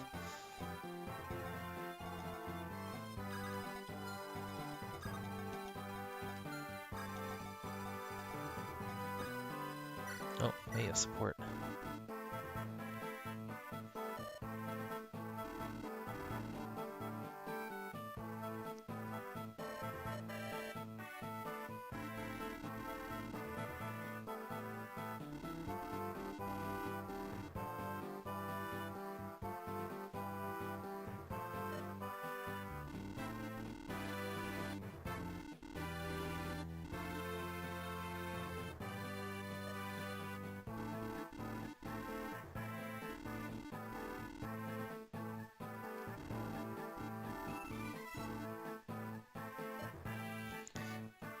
Good question.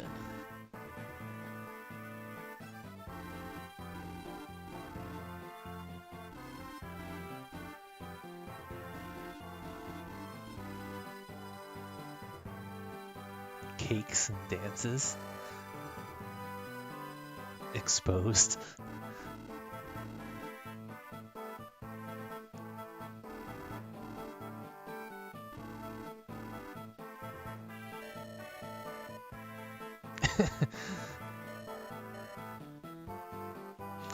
I'm glad I'm not the only one who thinks so.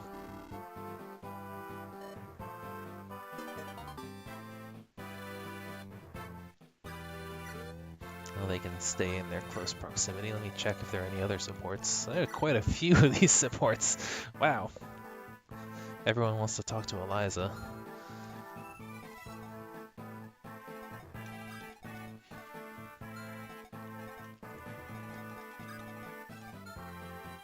Not sure what to do with Saka here. I guess I'll withdraw her a little bit so that L can get in and heal or attack as necessary.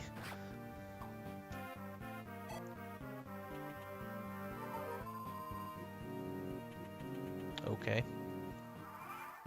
Well, that happened.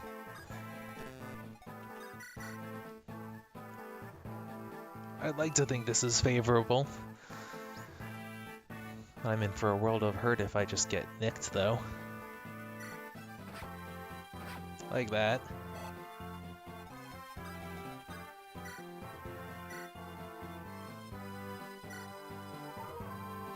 Yeah, Saka's not very fast. She only has 11 speed.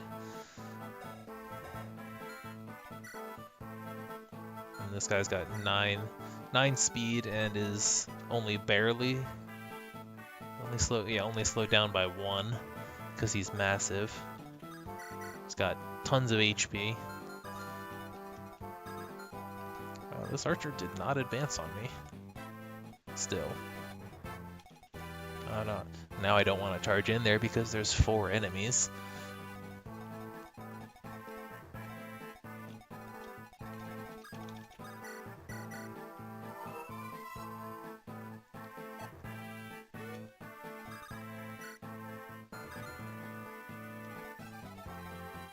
Yeah, he does only have 10. But you've got 25. 17 and 19. Brendan might actually do okay. 25 being the only one that's actually threatening there. And he's got a lot of damage soak. So, okay, so that would explain why the archer didn't attack, because he wouldn't have done any damage to Brendan. What about the others? 19 is gonna do 7. Enough to double? Yeah, she's fast, definitely fast enough to double attack. Alright, so if you don't go in, can I lure just the fighter? Actually, I should just use Melanie to do that. Get weapon triangle advantage. And Melanie actually has some decent defense. Though that'll also draw the archer, which is okay. She'll only take 2 damage from the archer.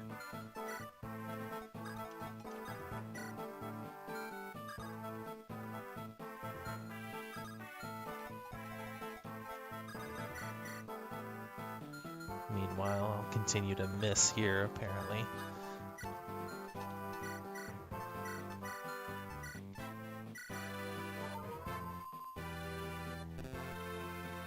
Actually, I don't want to go back there. Let's see. 1, 2, 3, 4. So this should be a place where I can lure the diviner without drawing the archer. Though the diviner probably will just as much want to attack Saka, which could also be a problem if the brigand also hits. So I'm kind of back to square one here.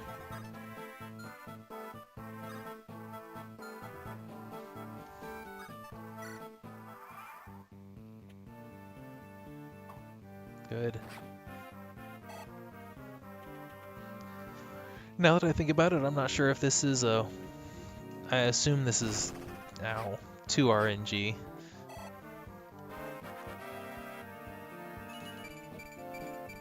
Oh right, weapon triangle advantage means that the archer did more damage than just 2 damage, but alright.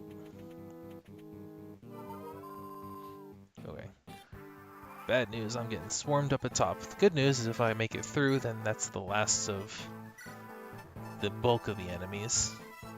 Turn animations back on now.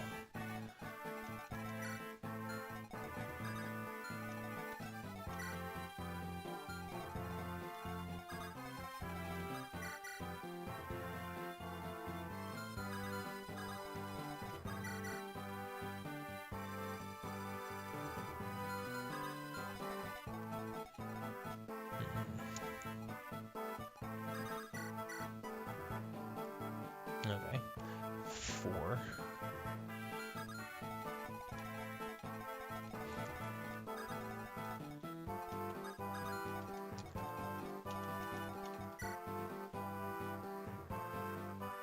Five movement. Alright. That might be okay.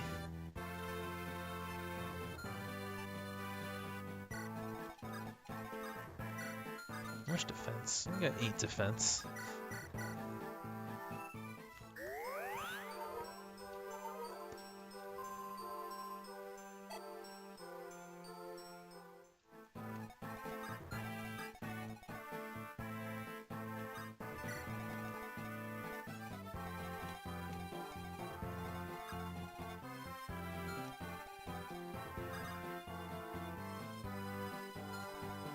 So I can end this brigand.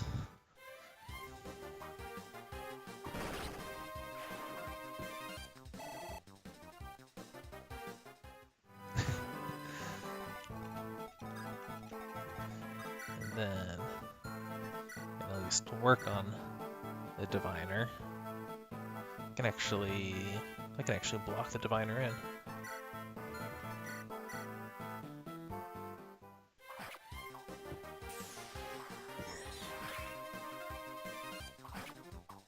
Actually, I should be able to kill this guy finally.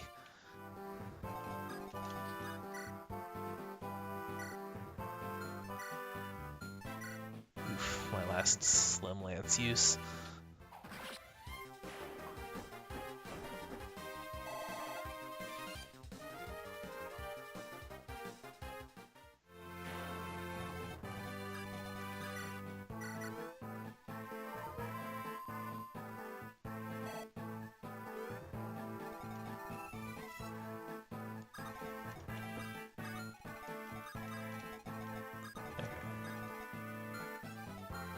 You have, oh yeah, just that one extra point of movement.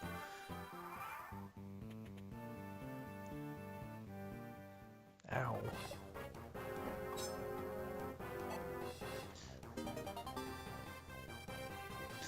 Good thing that missed.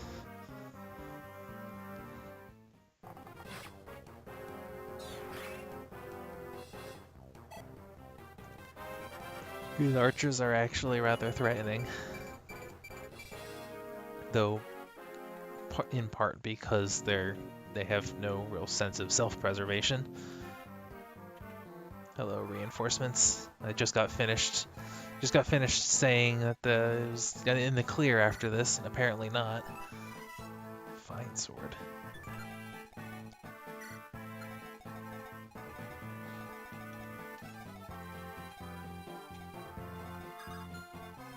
Yeah, that was a great level up from El though.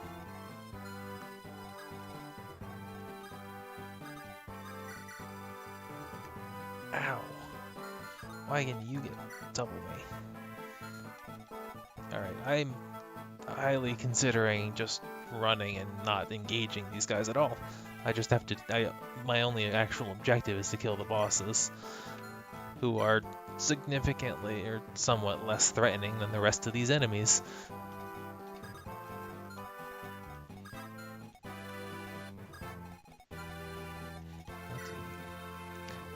Oh, look, another fighter with 30 attack. Jesus. I do at least have a Axe Reaver now, so I can just straight up use that. These guys do move.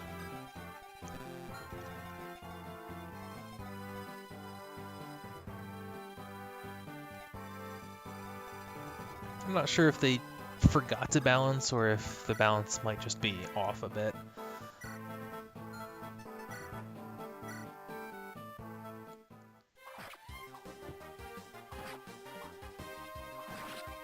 But I have an opening to go after them, the bosses here, so I'm gonna not try to kill everything. Alright, so that threat's gone.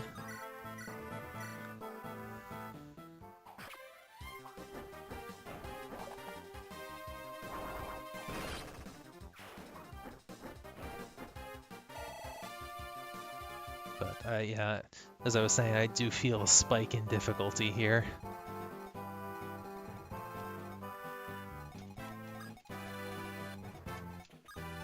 Okay. This is a magic caster, right? So I'm just gonna block you off with my priest. And everyone else can run. See ya. See, you can still reach, but Melanie can tank the short bow.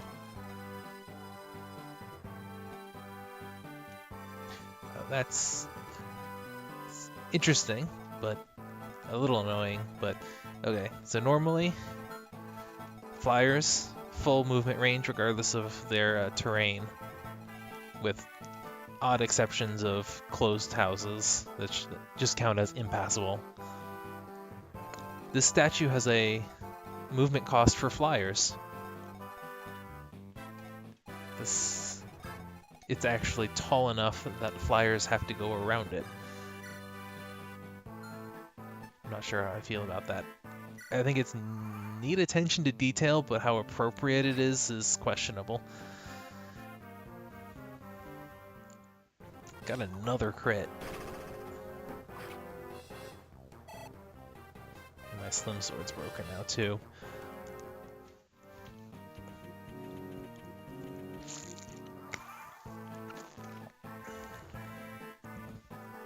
Alright. 13 isn't much. Oh, she's got a Lance Reaver.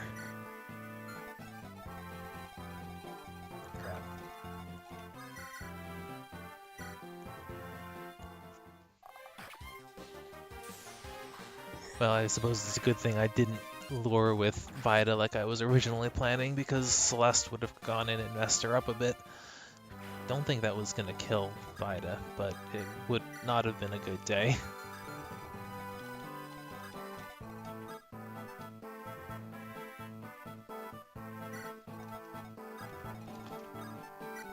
Swing around here. That's Saka.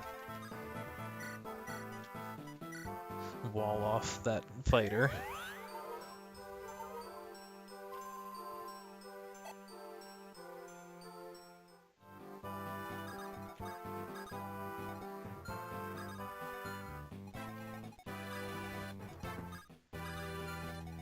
Can I rescue drop Brendan into Celeste's range? Let's see. 1, 2, 3, 4, 5, 6, 7. Yeah, I should, assuming that Vaida and Zephyr can both pick him up, which they can't. Zephyr can't. Never mind then.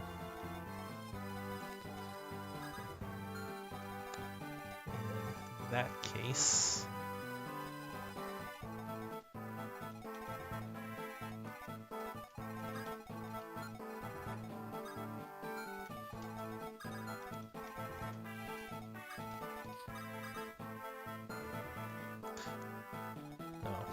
She's got a steel sword too. That was like, if she just has a Lance Reaver, I could trade Zephyr's Axe Reaver to Vaida and let her tank that, but it's like, this is favorable, but if she attacks, she'll just switch what weapon she's using, and then I'm back to being SOL.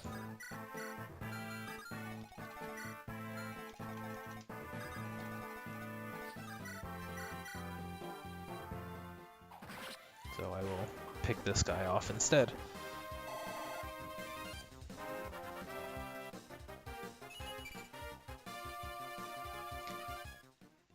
One stat level ups, but at least strength is still important.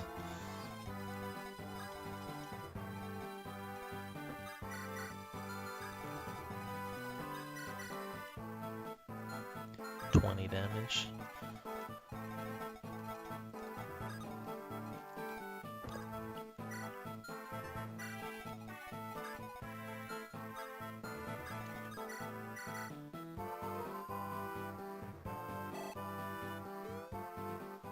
Alright, where will those random enemies go?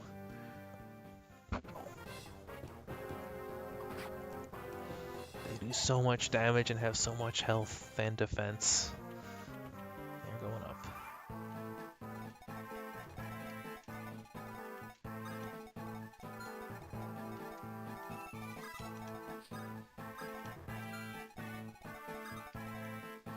I'm off by 1.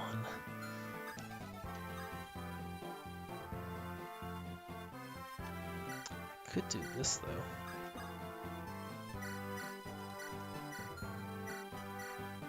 That should work. That worked.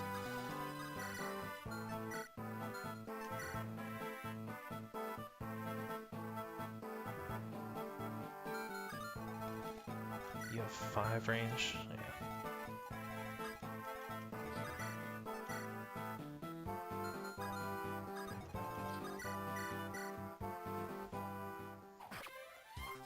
I think even this is a slightly custom sprite for the thief, male thief.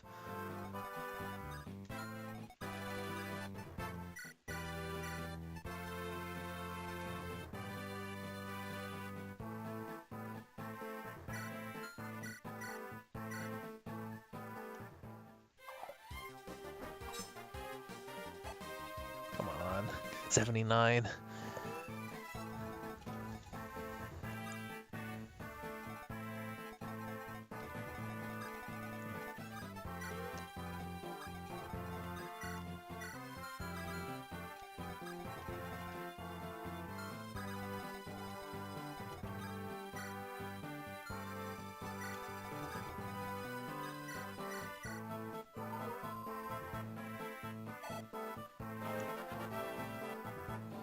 Alright, so that should at least confirm whether Celeste moves or not, and if she does, Brendan will bait her, and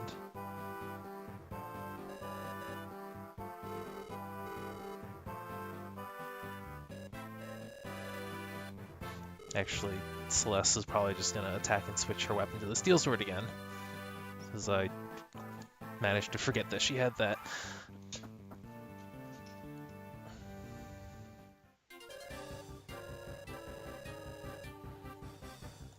So I'm still at a disadvantage here, though not as pronounced as if she had been using this Lance Reaver on a Lance user. Yes, sir, it's an actual flux tome too.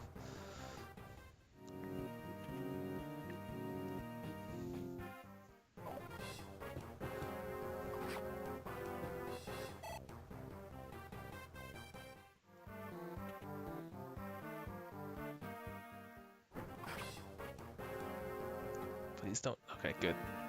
It's like, hope he doesn't double. Alright. Now that I'm in between a rock and a hard place, time to see if I can kill these bosses and finish the chapter before I have to deal with everyone else. Sound like a plan?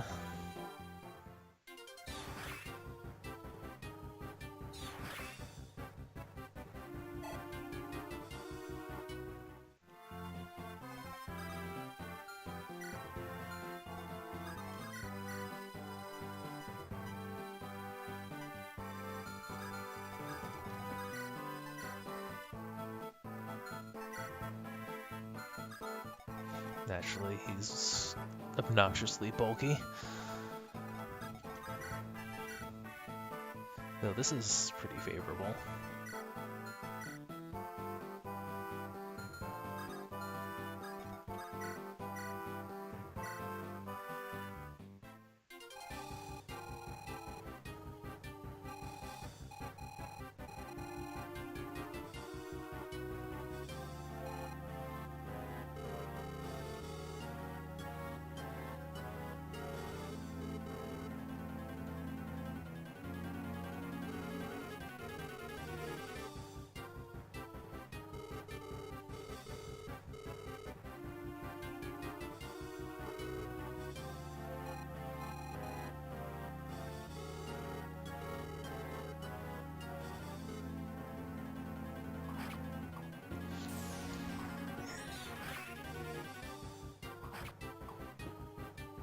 That did a good chunk of damage.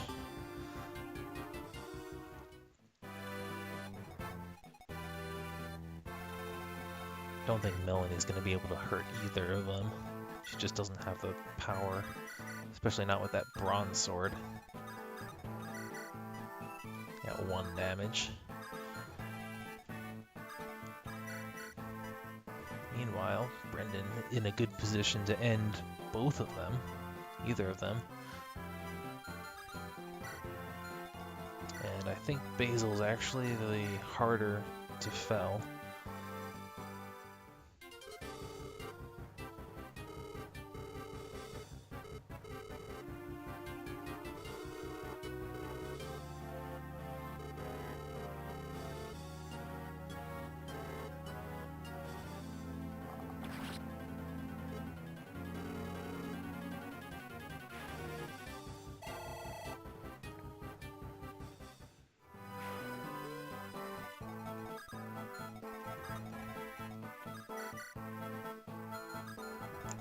Not a great matchup, but it's something. Wow, someone Celeste can double. I wanted to get... it did... Huh. So, supports suddenly aren't showing up here, are they?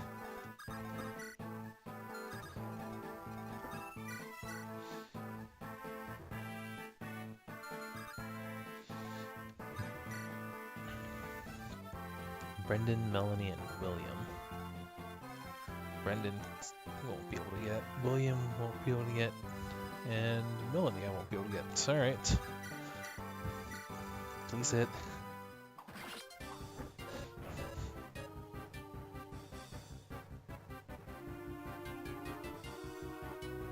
A boot?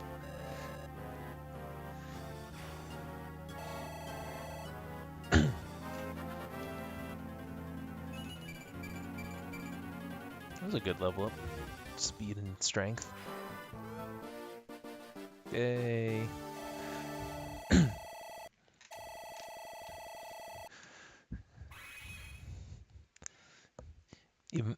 Even though excuse me.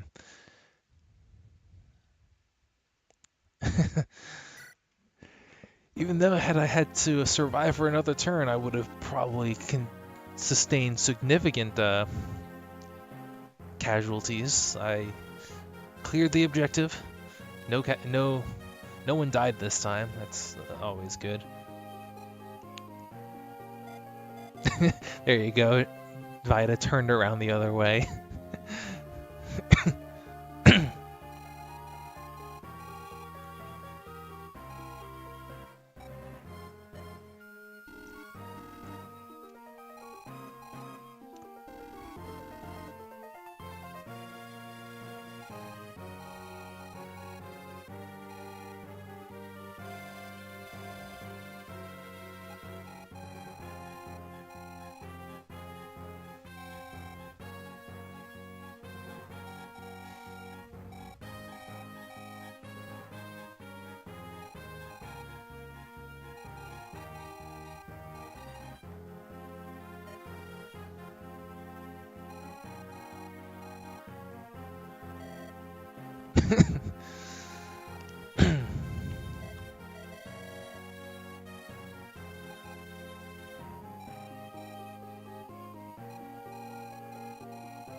So these two parties are still going in separate paths, even though they met here.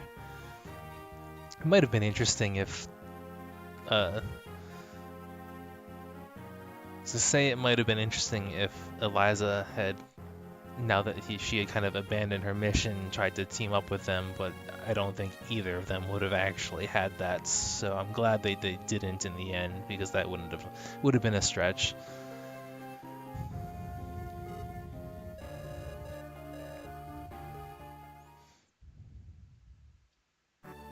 So yeah, there is a chapter 6. It's almost midnight, since that last chapter took me 3 attempts. I will take a look at it at least.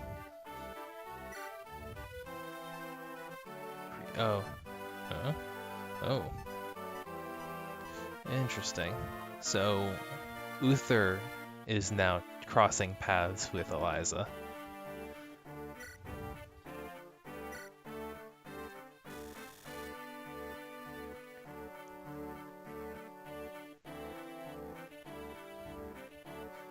Whistle reconnoitering? That is not a word I've run into before.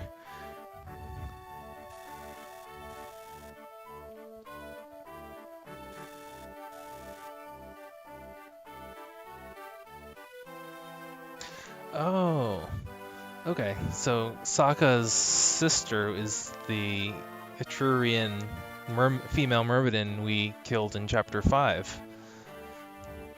I thought she kind of looked familiar.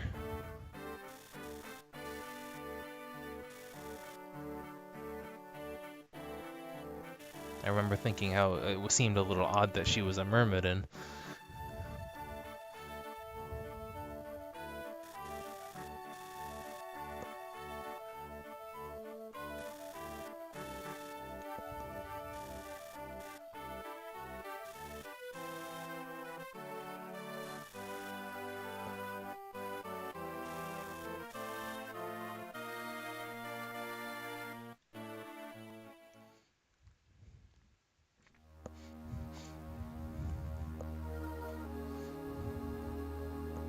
Yeah, Saka didn't deserve that, though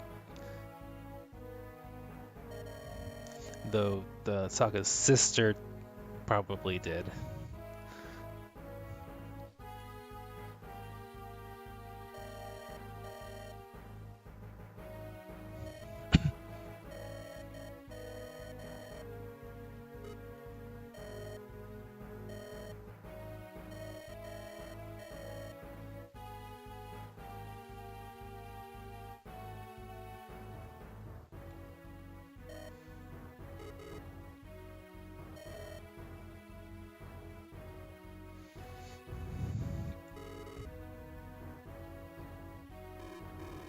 They picked up like a surf sprite to be the messenger, huh?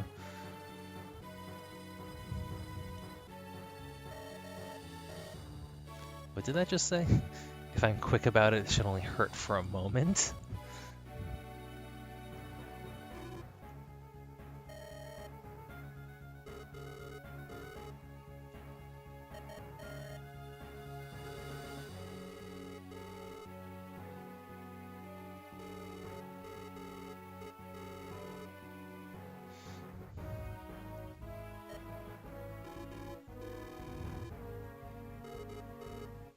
Captain Thor.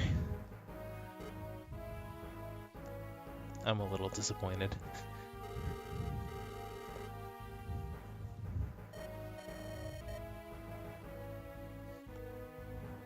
What?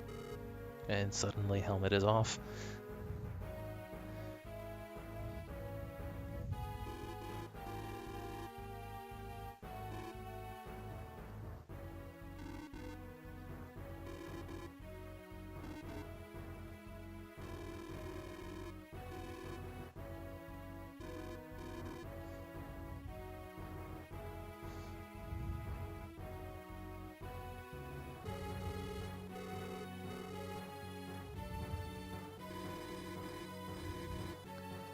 Carlton, Sir Carlton. I don't recall if that was a character that appeared in Blazing Sword. He seems like he has got a fairly specific design.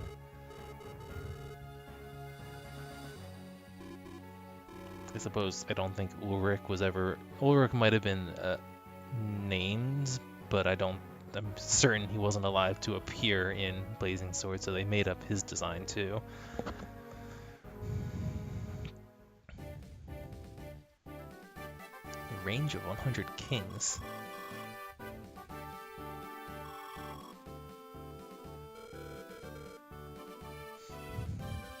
Marcus, what are you doing here? You're supposed to be dead.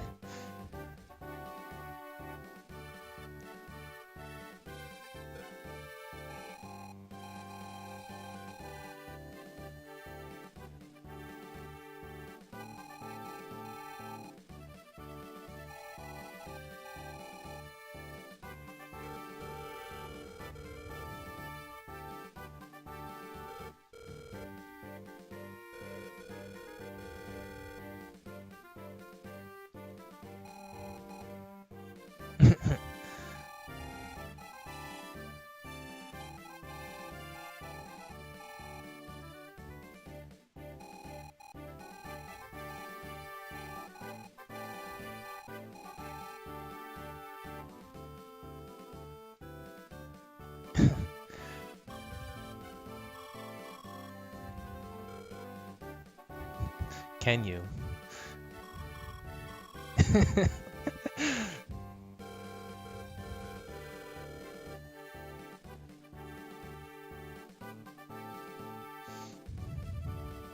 He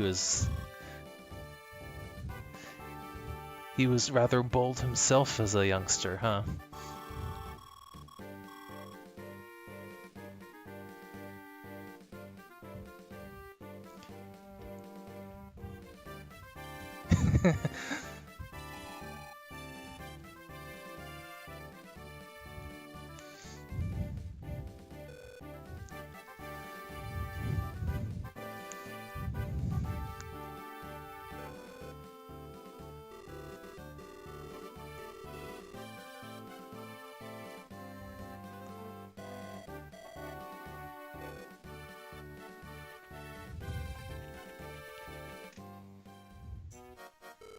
Oh, it's these two.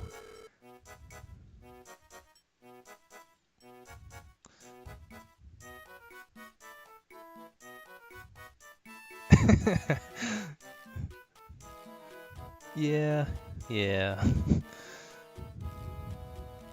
I mean, we kind of have a Jenna lookalike right over here, too. Spencer.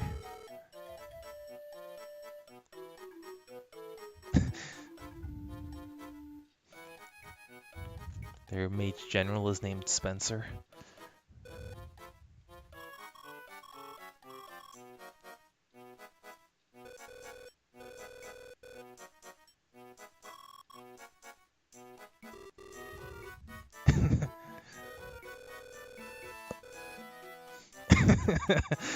Yeah, you tell him, Uther.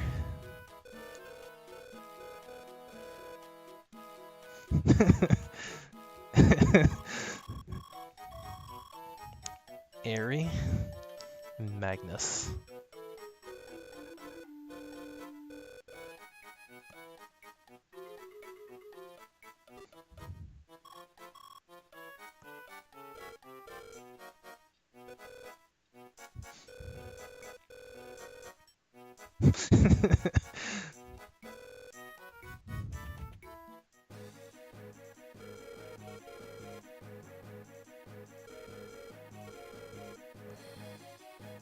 Oh boy, Ballista.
Porous.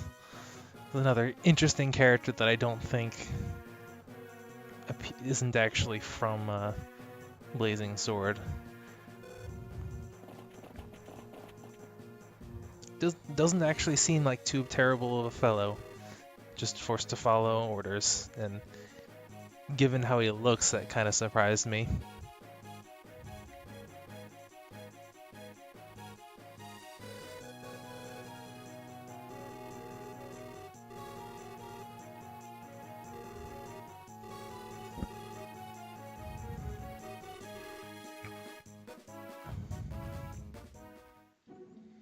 Oh, preparations.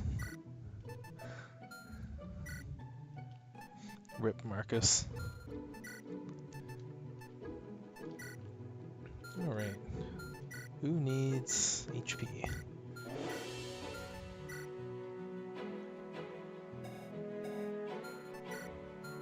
Threat? Oh. That's a good question. I'm not sure what that's about. Oh,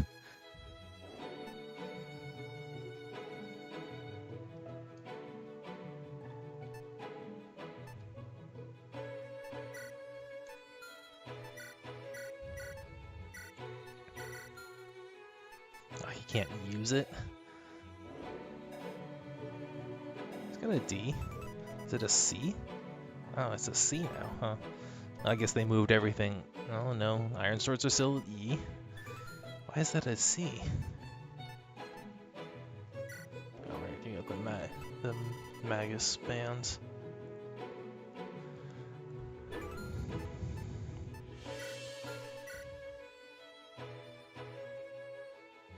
Increases res growth. Sybil probably prefers that.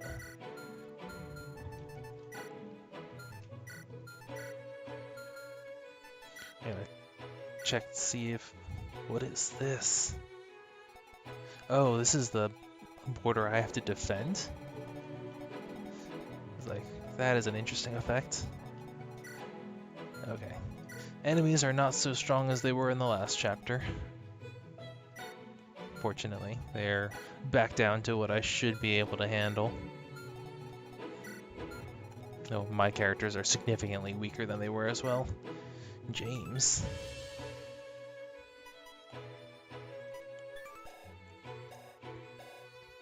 Interesting.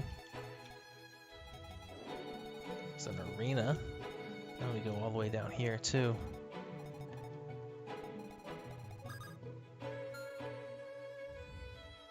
Protect border is the objective.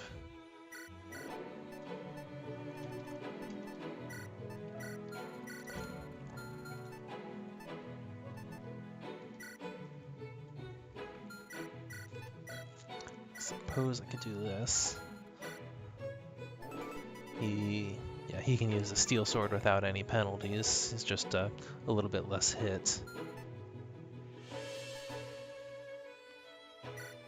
Don't need 2 iron lances there. Though slim lances I think are, well, they're better defensively than iron lances, but they're not quite straight up better.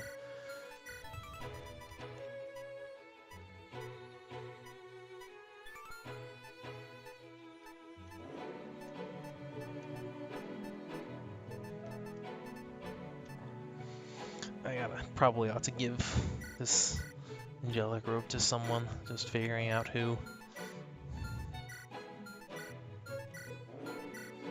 Kind of thinking Sybil herself might be the best option. Tony has low HP, but she's also an indirect attacker. Everyone else has pretty solid HP.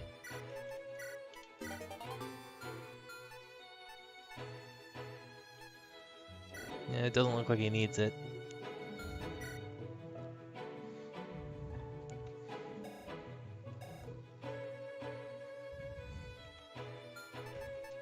So I guess if what's his face was an indication, the journeyman with Tristan, you need to get to level 11 for trainees to promote.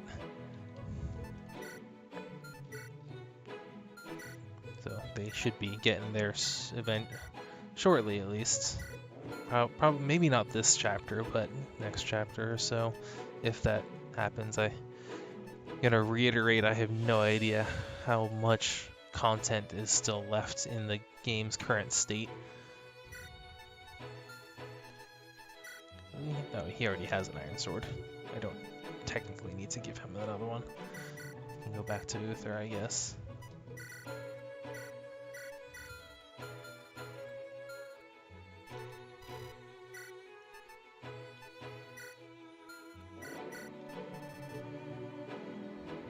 Oh, I think it froze. Didn't like that. Oh, yep. Hang on a sec.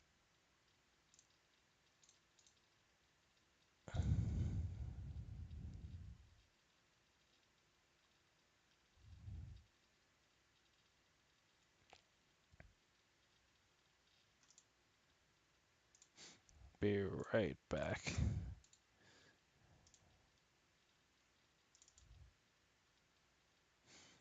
There we go. Good thing I just saved.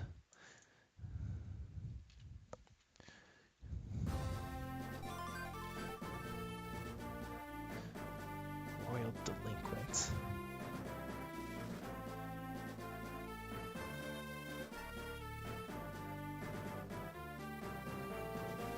Turn 1. Oh, okay. That is not the right resume.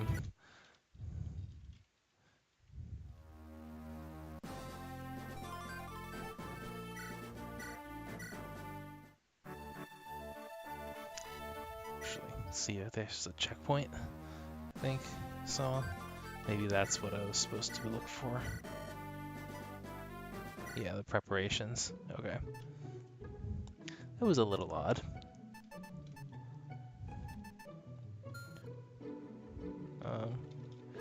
Alright.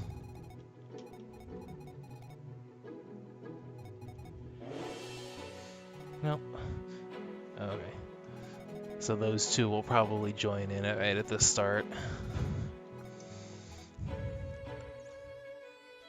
Yeah. Tempting to just actually play this out, but it might probably is better if I save it for next week.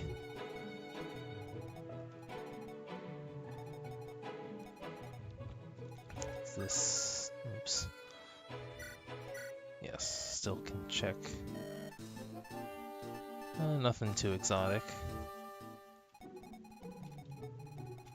There's a house all the way over there, a house over here too. Curious what they have to say. Elfunder. Though I don't think I have any. I don't have any casters until those guys join.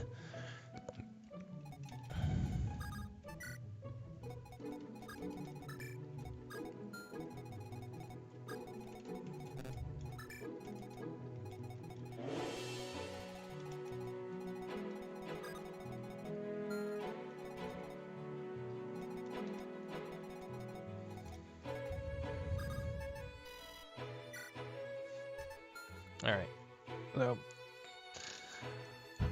thanks for joining, everyone. I'm gonna stop it here and pick this up with this chapter next week.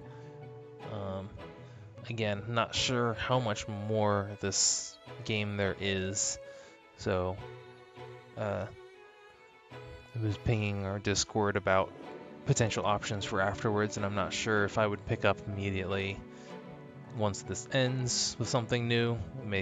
We'll see. But either way, that's all for tonight. Thank you for tuning in, and hope to see people next week.